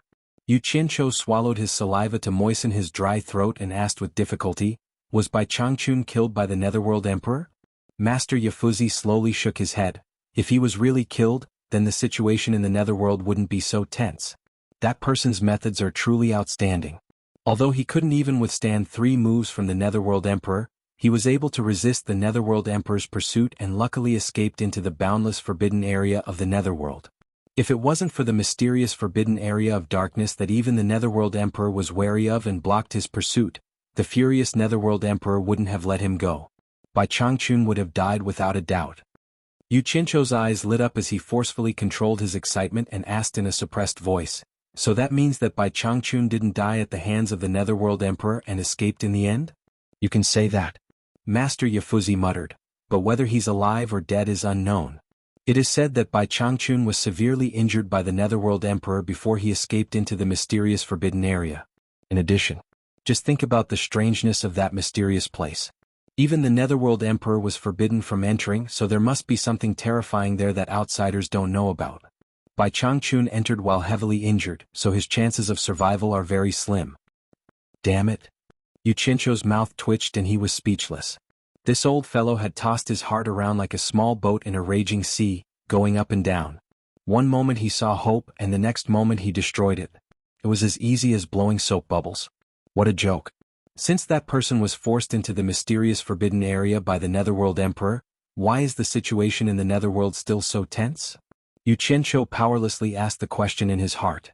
Yafuzi was silent for a moment before explaining, "Because of Bai Changchun's unexpected appearance, the Netherworld Emperor's favored concubine, Madame Blackpool, is extremely furious. With one order, the Netherworld army that shakes the entire Netherworld is interrogating all those who aren't from the Netherworld. Many people from the immortal world who went to the Netherworld to trade have been implicated. Your master hasn't returned for a long time. I'm afraid it has something to do with this matter." Yu Qianzhou fell silent. He was conflicted about whether Bai Changchun was dead or alive. Why did he lose contact with the silver ball that he was carrying? Could it be that the boundless and mysterious forbidden land in the underworld really had some unusual mysteries that could cut off the connection between him and the silver ball? This was the first time he had encountered something like this. In the past, no matter where he was, he could always maintain contact with the silver ball. After thinking about it, his gaze gradually became firm. He had always been very confident in Bai Changchun. As long as there was no definite news of his death, then everything was possible, because he was the one and only legend in the world. Bai Changchun. Even if he went to the Netherworld now, he would be powerless. The most important thing at the moment was to strengthen himself. If Bai Changchun was really dead, then he had to live well. After all, someone had to take revenge for the old man. After all, the old man only had one disciple. Although the old immortal emperor of the Netherworld was very terrifying, he had to work hard. He was not a gentleman if he did not take revenge. However, it seemed that he had no chance of defeating the emperor of the Netherworld in this life. The corners of Yu Qianzhou's mouth stiffened as he sighed in his heart. He would think about revenge later. The old man was very lucky and would definitely not die. Master Yafuzi stared at the silent Yu Qianzhou for a while and said with a faint smile, "Yu Qianzhou, you are also considered an outstanding talent of the new generation. It is not a long-term plan to wander around the immortal world alone. I have a suggestion. I don't know if you are willing to listen to it." Yu Qianzhou recovered and hurriedly bowed. "Senior, please speak, Junior is listening." Master Yafuzi nodded and said with a smile, "Your master's life and death are unknown.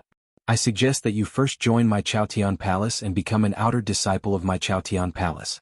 If your master is still alive, I am confident that I can persuade your master to join my Xiaotian Palace. When the time comes, your master and disciple will be reunited, and he will definitely not say anything about you. What do you think of this suggestion?" Ever since he learned about Yu Qianzhou's extraordinary ability in the ruins of God, he had already wanted to rope him in. A disciple of the younger generation like him would definitely have limitless achievements in the future. If he did not take advantage of this opportunity to rope him into the Xiaotian Palace, he would definitely regret it in the future.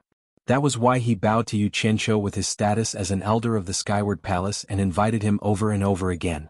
If Yu Qianzhou was a useless person, he probably wouldn't even bother to look at him. Yu Qianzhou pondered for a moment before cupping his hands and saying, "Junior is very grateful for Senior's favor. However, Junior's master's life and death are unknown. If I arbitrarily join the Xiaotian Palace at this time, I am afraid that I will not be able to raise my head in the future. What's more?"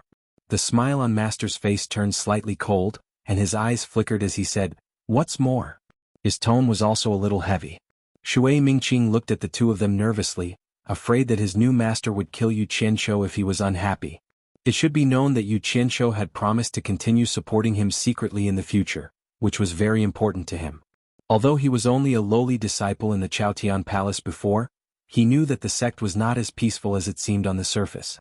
In fact, there were endless fights for power in the dark. Moreover, he had been promoted from the lowest disciple to the disciple of an elder, which would definitely attract a lot of covetous eyes. There would definitely be people who would think of ways to make things difficult for him. As time passed, he was afraid that he would not be able to survive smoothly. As the saying went, it was easy to dodge a spear in the open, but difficult to guard against a stab in the dark. If someone wanted to deliberately harm him, it would be impossible for Master to always stay by his side. Now, if Master was his backer on the surface, then Xianxia was his backer in the dark. He had seen some of the things that Xianxia had shown in the ruins of God, so he was very confident in Xianxia's mysterious background. He had a feeling that what Xianxia had shown was only the tip of the iceberg, and that Xianxia could give him a lot of help. There were many elders like Master in the Xuanhuan Palace, and the disciples of these elders had been in the Xuanhuan Palace for many years. In addition to their high cultivation, they had established a good foundation. Master didn't have any foundation in the Xuanhuan Palace, and his cultivation wasn't very good either. At present, Xianxia was the only place he could borrow strength from, so he didn't want anything to happen to Xianxia. Xianxia naturally heard the displeasure in Master's tone, so he calmly explained, "Senior might not know this, but when my master was still alive, he often talked about how he hoped that one day he could establish his own chamber of commerce and end his identity as a rogue cultivator. This can be said to be a wish of my master. As his disciple, I have the responsibility and obligation to fulfill Master's wish." After saying that, he secretly sent a voice transmission to Shui Mingqing, asking him to come out and smooth things over. Master looked him up and down and raised an eyebrow.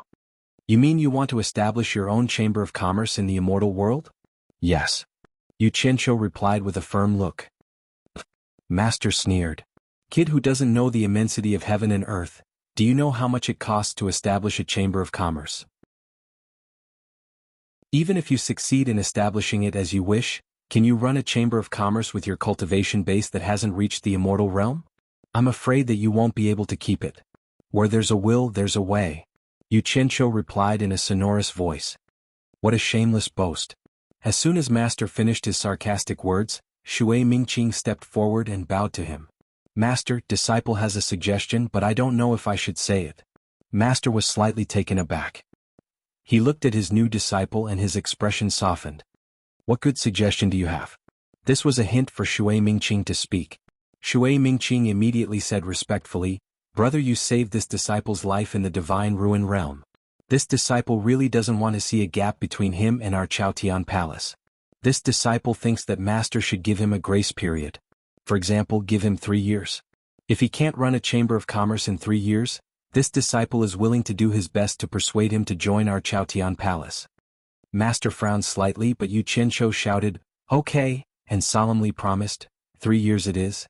If I can't run a chamber of commerce in 3 years, there's no need for Brother Shui to persuade me. I will voluntarily join the Xuanhuan Palace and work for it." Shui Mingqing looked at him with a burning gaze and played along. "Brother you, I'll say the ugly words first. Since you've already promised me, you are not allowed to join other sects within these 3 years. Otherwise don't blame me for falling out with you. Deal?" Xianxia promised. Shui Mingqing turned to Master and bowed. "What do you think, Master?" "Master, please make the final decision." Master looked at Shui Mingqing for a while and slowly closed his eyes. Then it settled. He waved his hand and removed the soundproof barrier in the shop. "Thank you, Master." Shui Mingqing bowed. The moment he bowed, he suddenly found that he had become much bolder. In the past, he wouldn't have had the guts to speak to the elders of the sect like this. At this moment, a person passing by on the street outside the shop glanced inside. Then he turned around and walked in. This person was none other than Du Feng of the Spirit Cultivation sect. He walked over with a smile and bowed to Master. "Greetings, Senior." Then, he cupped his hands to the 2 people beside him. "Brother Shui, Brother Yu." Master smiled faintly. "So it's a child from the Du family. What brings you here?" "This junior is looking for Brother Yu. I have something to discuss with him." Du Feng looked at Xianxia and said, "I wonder if Brother Yu is free?" He and Hui Yunlong met outside the 4 Connection shop. In fact, his goal was the same as Hui Yunlong's. They were both looking for Xianxia. It was just that Hui Yunlong said it, but he didn't. After learning from Mu Tianjiao that Xianxia was still in this area, the 2 cousins went their separate ways to look for him. Hui Yunlong used the spirit of foolish old man moving the mountains to search for Xianxia on the streets, while Du Feng quickly thought of where Xianxia might go, so he found Yu Qianzhou one step ahead of Hui Yunlong. Chapter 833. Specifically looking for me? Yu Qianzhou looked at Du Feng curiously before bowing to Master Ye. Then this junior will take his leave first. Master Ye nodded slightly without saying a word. Yu Qianzhou and Du Feng left the Palace of Heaven's shop. Before leaving, Yu Qianzhou and Shui Mingqing looked at each other tacitly. According to his previous plan of coming to the Palace of Heaven's shop, Yu Qianzhou originally wanted to rely on his relationship with Shui Mingqing to visit the Palace of Heaven as a guest or something. At the same time, he wanted to encourage Shui Mingqing to find a way to steal some pill recipes for him. However, Master Ye's carrot and stick made him understand that the old foxes of the Palace of Heaven were not easy to deal with. It would not be easy to steal pill recipes from the Palace of Heaven. Although he had a way to encourage Shui Mingqing to take the risk, it had taken a lot of effort to place a spy in the Palace of Heaven. It was better not to act rashly without confidence. Otherwise, he would have to accompany the spy he had nurtured. At the same time, the Palace of Heaven would definitely not let him off. After thinking about it again and again, he quickly made another decision. If he operated in the open and above-board way, he would still have a way to get what he wanted. Just like what he had said to Master Ye, he wanted to establish his own chamber of commerce in the celestial world. He wanted to openly develop his own forces. With a chamber of commerce as a cover, he could smuggle those people from the cultivation world into the celestial world and settle down. Seeing the two of them leave, Master Ye slowly turned to look at Shui Mingqing and said, "It seems that our Palace of Heaven is not the only one who wants to pull him into the sect." Shui Mingqing gritted his teeth and replied, "Disciple believes that he will abide by the 3-year agreement. Since you can pull over 300 people from the ruins of God to work for you, then Master believes in your foresight," Master Ye said lightly. Master Ye Fuzi faintly said, "Seeing how calm he is when dealing with me, perhaps he will have some achievements in the future. I support you to deepen your relationship with him in the future. Perhaps he might be able to help you in the future." Shui Mingqing was stunned. He bowed and said, "Disciple understands." At this time, Yu Qianzhou was standing on top of a mountain with Du Feng.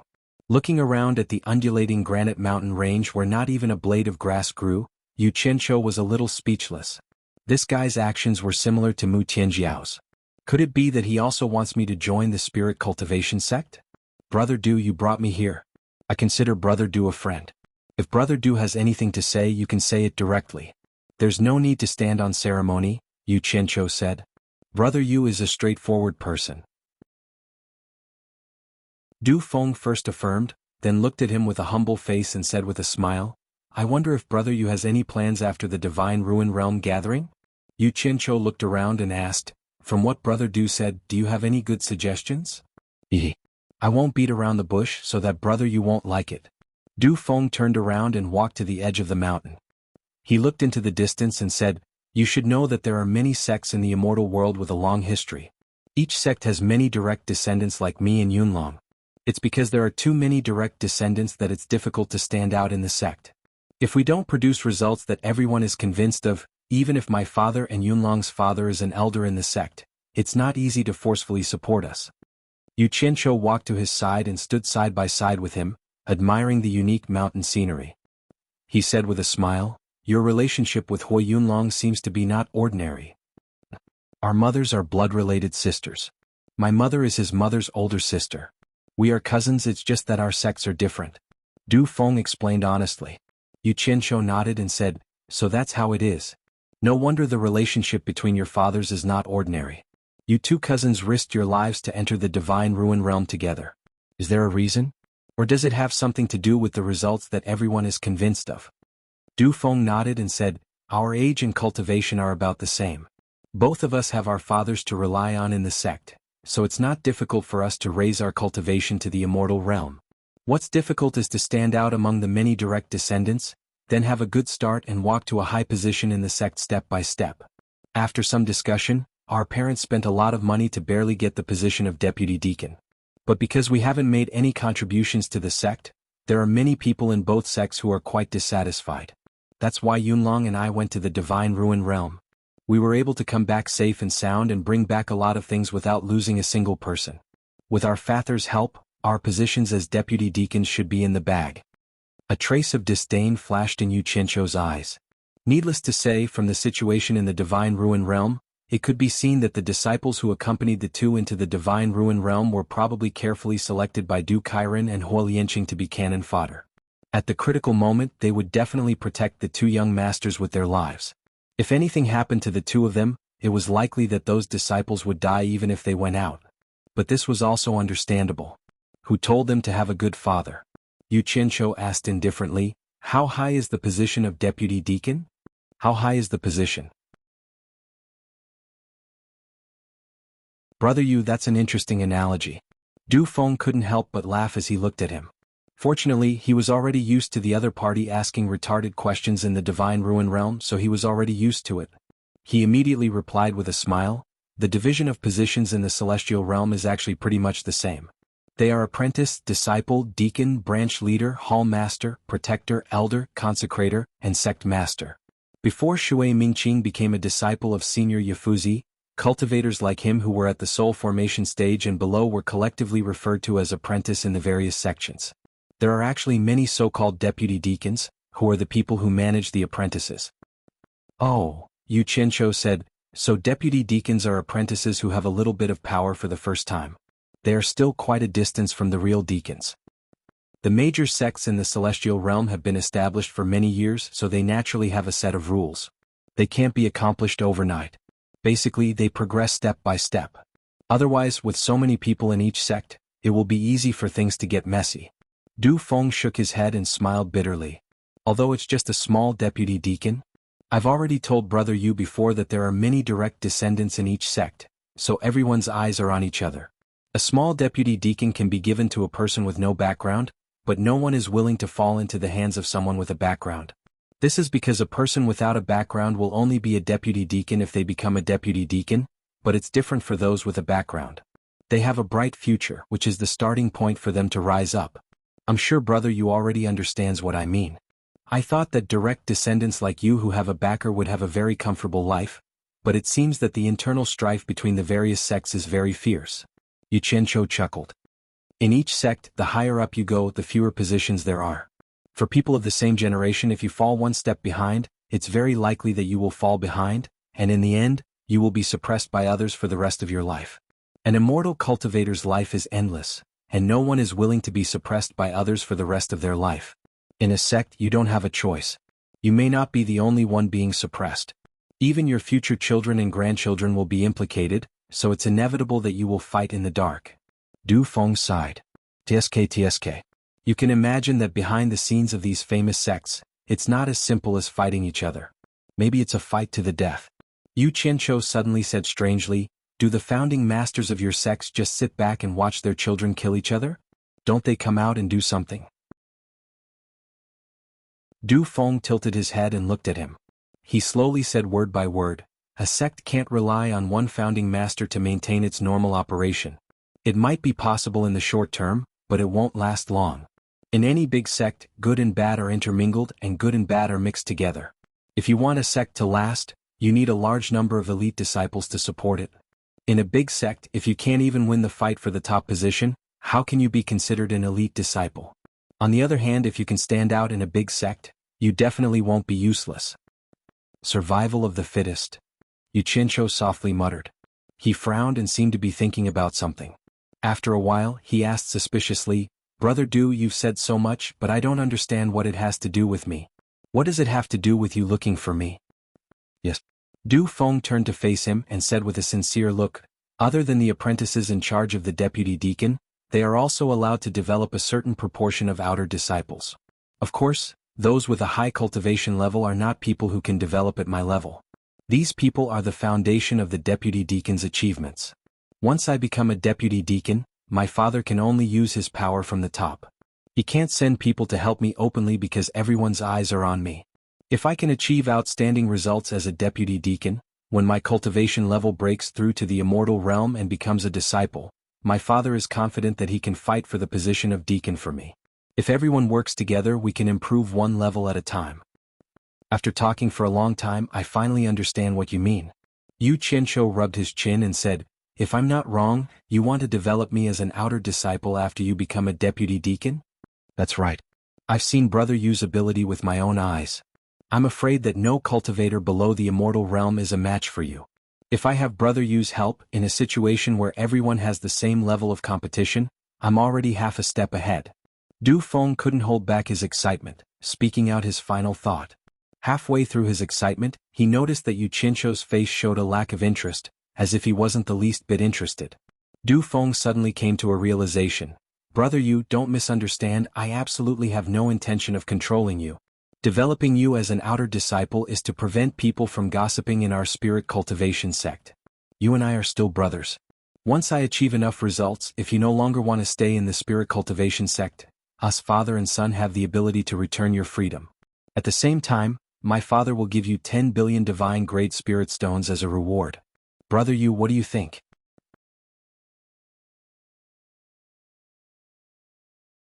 Chapter 834. 10 billion? My current net worth is at least 2 trillion.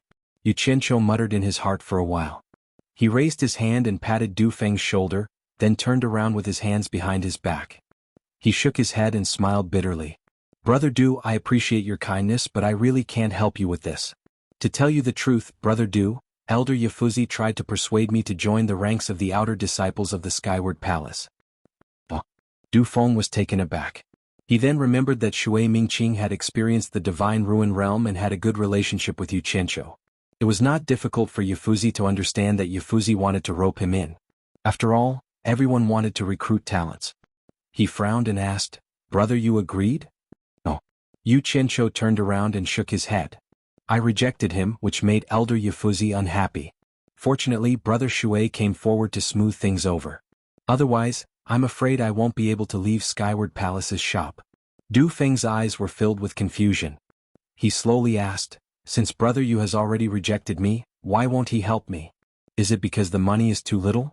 Money is not a problem. This can be discussed again. It's not about money. Yu Qianzhou smiled indifferently. Although I'm a rogue cultivator, I have a master. How can I join another sect without permission? Besides, when I rejected Elder Yafuzi, I promised him that if I want to become an outer court disciple of another sect, Skyward Palace will be my first choice. Du Feng stood in silence for a long time. After a long time he smiled bitterly. I understand. Elder Yafuzi is really good. Forget it, I won't force Brother Yu. It's not that I'm forced, I'm just powerless. Yu Qianzhou waved his hand and smiled. But then again, if Du Feng needs my help, I don't necessarily have to become an outer court disciple of the spirit cultivation sect. If there's anything you need, just let me know. As long as it's within my power, I won't refuse. Du Feng's eyes lit up. Good. Brother Yu's words are enough. I trust Brother Yu. Hee. Help each other, help each other. After laughing for a while, Yu Qianzhou coughed and said, Brother Du has come at the right time. I have something to ask Brother Du, please do not hesitate to enlighten me. Go ahead. Du Feng raised his hand without hesitation. Yu Qianzhou immediately said with a serious expression, I talked to Elder Yafuzi about establishing a chamber of commerce before. He sneered at me for overestimating myself and said that establishing a chamber of commerce would cost a lot of money. I wonder what the expenses are. Du Feng looked him up and down in disbelief. Do you want to establish your own chamber of commerce? Please enlighten me. Yu Qianzhou nodded. Du Feng blanked for a moment, then shook his head and sighed. Brother Yu is a man with lofty ambitions, how could he submit to others? I was too impulsive just now.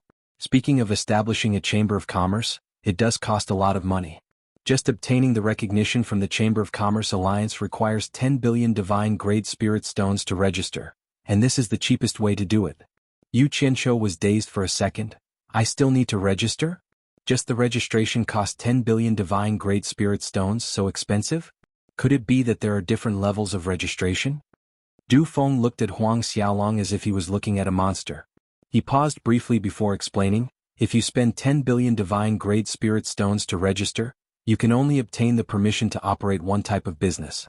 For example, if your registered Chamber of Commerce deals in immortal pills, you are only allowed to sell immortal pills, not other businesses. Otherwise, you will be heavily punished by the Chamber of Commerce Alliance. However, if you are willing to spend 50 billion divine grade spirit stones to register, you can operate any business that the Immortal Palace allows. Spending 50 billion divine grade spirit stones just for registration? Yu Qianzhou exclaimed, is this the Chamber of Commerce Alliance or the Bandit Alliance? Can I not register? Du Feng subconsciously looked around, a wry smile on his face. Brother Yu, be careful with your words. The Chamber of Commerce Alliance was established by the Immortal Palace to manage all the businesses in the immortal world. If you want to open your own business in the immortal world, you have no choice but to pay the money. Once you're discovered, I'm afraid, no one in the immortal world would dare to go against the Immortal Palace. In fact, if you don't have the Chamber of Commerce Alliance's permission, no one would want to do business with you. Xianxia was rendered speechless. He stood in silence for a long time, gritting his teeth. Black. Is 2F** King black? It seems like it's impossible to have your own Chamber of Commerce in the immortal world without paying the money. You can say that. Du Feng pondered for a moment, then said, this amount of money might seem like a lot, but if a Chamber of Commerce manages it well and can last for a long time, it can't be considered a loss. Paying this amount of money, you can enjoy the Chamber of Commerce Alliance's protection to a certain extent. For example, other chambers of commerce wouldn't dare to swindle or deceive you when doing business with them. Keeping one's word is the Chamber of Commerce Alliance's ironclad rule. If anyone dares to violate it, they will be severely punished. Secondly, the Chamber of Commerce Alliance will hold regular gatherings, which is a good opportunity for various chambers of commerce to earn some money. So that's how it is. After a round of persuasion, Xianxia's anger finally subsided. What made him depressed was that he wanted to establish a chamber of commerce that could do any kind of business, but where was he going to find 50 billion divine grade spirit stones? It was true that his net worth was high, but he didn't have that much money. If he were to sell a large batch of immortal herbs now, it would definitely arouse suspicion. How should he solve this problem? Looking at the frowning Xianxia, Du Feng probed, Brother Yu, are you worried about spirit stones? Yes, This is not a small amount of money, it's very difficult. Xianxia sighed, shaking his head. All of a sudden, his eyes lit up, looking at Du Feng. I wonder if Brother Du has enough money on hand? If you do, can you temporarily lend me 50 billion divine grade spirit stones? Don't worry, I'll think of a way to return it to you in no time. 50 billion. Du Feng jumped in fright, his face twitched. Brother Yu, are you joking? Where would I find so much money to lend you? If it was a few hundred million, I could still find a way to satisfy you, but 50 billion. This is too exaggerated. Brother Du, you're being a little unreasonable. Xianxia rubbed his chin, his face filled with doubt. Didn't you say that if I lend you a hand, your father will give me 10 billion divine grade spirit stones? You even said that money isn't a problem and can be discussed. Don't tell me it's all a lie? Du Feng blanked for a second, then smiled wryly. Why would I lie to you? Brother Yu, you overestimate us father and son. I already said that even if it's 10 billion divine grade spirit stones, my father will think of a way to raise it slowly. It's impossible for him to take out 10 billion divine grade spirit stones in a short time. It's true that my father is an elder of the spiritual cultivation sect, and it's also true that the spiritual cultivation sect is rich, but without a good reason, it's impossible to use such a large amount of public property. Not to mention you want 50 billion divine grade spirit stones. I'm really powerless.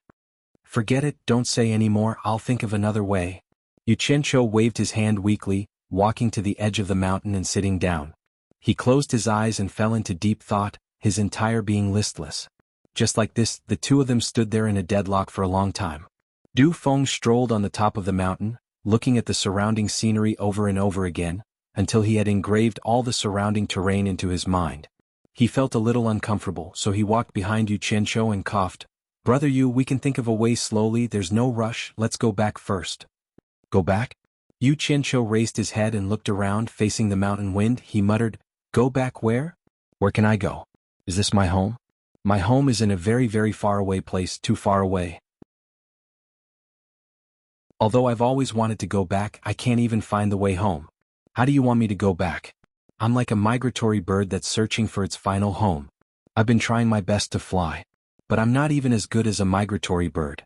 Although I've never stopped and have been trying my best to fly, but there's really no way to go back. There's no way to go back. His slightly hoarse voice was full of desolation, making Du Feng feel a little sorry for him. Du Feng didn't know why he suddenly became so sad. He opened his mouth a few times but stopped himself. In the end he couldn't help but ask, Brother Yu, why don't I understand what you mean? Where is your home? Xianxia suddenly came to his senses. The inexplicable sadness hidden in the deepest part of his heart was unintentionally aroused and quickly restrained. His eyes regained their clarity, he turned his head to look at Du Feng behind him and laughed. For a cultivator, everywhere is his home. You should go back first. Damn it. I still have to think of where to get the 50 billion, I have to establish my own chamber of commerce. You should go back first. He sat there and waved his hand to signal Du Feng to go first. Du Feng shook his head speechlessly, cupped his hands and left. After watching Du Feng leave, Xianxia also stood up and stood at the peak of the mountain with his hands behind his back. His eyes glimmered as he looked at the distant horizon, thinking of a safe way to get the 50 billion. However, not long after, someone shouted from afar, "Brother Yu!" Xianxia turned his head and saw a red shadow shooting towards him. Hui Yunlong's voice came and he landed in front of him. Hui Yunlong laughed, "Brother Yu, you really made me look for you, I finally found you." Xianxia was speechless. Needless to say, it must be Du Feng who leaked his location, no one else knew that he was here. Damn it. You really know how to conduct yourself. First, you took me to a remote place to ask all you wanted, then when you found out that there was no hope, you went to your cousin's place to be a good person. As Xianxia expected, after a few words, Hui Yunlong said the same thing as Du Feng. He wanted to make him an outer disciple of the mythical fire palace. Xianxia had no choice but to politely repeat his rejection of Du Feng to Hui Yunlong, causing Hui Yunlong to be unable to smile. However, Xianxia still treated Hui Yunlong differently, because he considered that after the group of people from the cultivation world came, they would definitely change the fellows who were fighting to a higher level. Moreover, in the future when he established his chamber of commerce, he would definitely have to deal with them frequently, so it was better to have a good relationship with the #1 blacksmith sect in the celestial world. Therefore he repeatedly patted his chest and promised that if there was anything that he needed help with in the future, he would just let him know. If he could do it, he would do it, if he couldn't, he would think of ways to do it.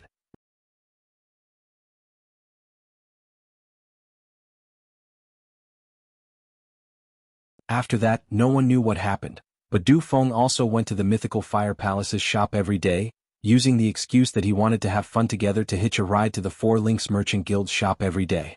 After some time, the father-daughter pair Long and Li understood what Xiaolong was doing. That Xianxia was just a foil. The two people who were always hinting at Mu Tianjiao were obviously interested in the young lady of the Mu clan. Although Mu Tianjiao accompanied them, talking and laughing, she was neither humble nor respectful, neither too close nor too far, deepening their friendship. Whenever the two of them showed any signs of wanting to do something obvious, she, a smart person, would feign ignorance. Xianxia the giant third wheel was watching the fun from the side. When he first decided to establish the Chamber of Commerce, he had considered whether he should make use of Mu Tianjiao and take over the Four Links Chamber of Commerce. That way he could save 50 billion divine grade spirit stones, but he gave up on the idea.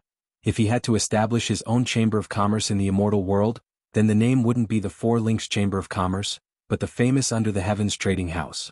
Yin Baikong died in battle in order to defend against the powerful enemies of the immortal world. This was a kind of spirit, and if this spirit was brought to the immortal world, it would become a strong cohesive force, a strong centripetal force. Xianxia believed that as long as the signboard of the Under the Heavens Trading House was established in the immortal world, it would definitely give those cultivators who left their homes to fight in the immortal world a sense of belonging. They wouldn't be like him, feeling homeless. Secondly, Yin Baikong's Under the Heavens Trading House had left behind a large number of business elites. Once they gathered in the immortal world, it would be the time for them to display their skills in this vast land.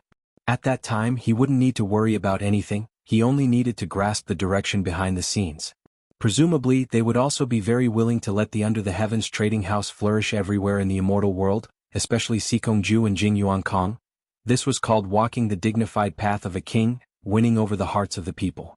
One must know that the will of the people couldn't be changed no matter how much money you had. Because of this, Xianxia decided to fork out this sum of money regardless of the cost. At the very least, he would just treat it as spending money to remember Yin Baikong. He hoped that Yin Baikong was somehow aware of this, hoped that he would smile when he found out that the Under the Heavens Trading House he founded had taken root in the immortal world.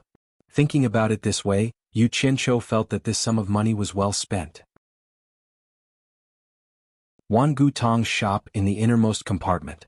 Although it was simple and crude, it didn't lose its elegance. The room was filled with the faint fragrance of a woman. The graceful Wan Ling's eyes flickered with shrewdness and experience. She raised her hand and dismissed a disciple who had finished reporting the situation.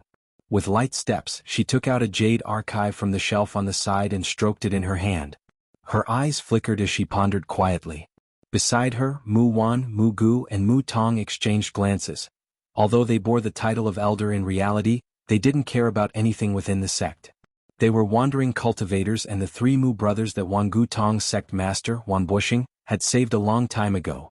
In order to thank Wan Bushing for saving their lives, the three of them changed their names and followed Wan Bushing for the rest of their lives, obeying his orders. In name, the three of them were outer sect elders, but in reality their positions in the entire Wan Gu Tong were very high. Other than Wan Bushing, no one else had the authority or dared to order them around. Wan Ling was the only daughter of Wan Bushing's late eldest son, and was deeply doted on by Wan Bushing. Plus, she was quite capable, so Wan Bushing gave her a transcendent status. Wan Gu Tong's advisor could oversee the matters within the sect, but she had no authority over them. Therefore this advisor didn't have much power in Wan Gu Tong, but it wasn't small either. She was probably the only one among all of Wan Bushing's descendants who could directly meet Wan Bushing at any time, anywhere. No one in the entire Wan Gu Tong dared to not give her some face. This time, she had led a group to participate in the realm of the deity gathering on a whim. Because there were many people at the gathering, Wan Bushing was afraid that something might happen to her, so he brazenly mobilized the three Mu brothers with the highest cultivations in the outer sect to protect her. Ever since Yu Qianzhou bought 100 sets of jade archives, and came out safely from the realm of the deity, he had attracted Wan Ling's attention. Thus, she had sent people to secretly monitor Yu Qianzhou. However, other than interacting with Mythical Fire Palace, Spirit Cultivation Sect and Four Links Chamber of Commerce, Yu Qianzhou did not make any strange movements. Could it be that her suspicions were wrong? Wan Ling placed the jade archives back on the shelf, and turned to look at the three Mu brothers, asking slowly, "Don't the three elders feel that this Yu Qianzhou is suspicious?" This kid's previous actions were indeed a little suspicious, but... Mu Wan paused, then shook his head with a bitter smile. So what if he's suspicious? He has nothing to do with our Wan Gu Tong, he really isn't worthy of Mrs. attention. In the entire Wan Gu Tong, the three brothers would only call Wan Ling Miss. That's not the way to put it. Wan Ling shook her head gently.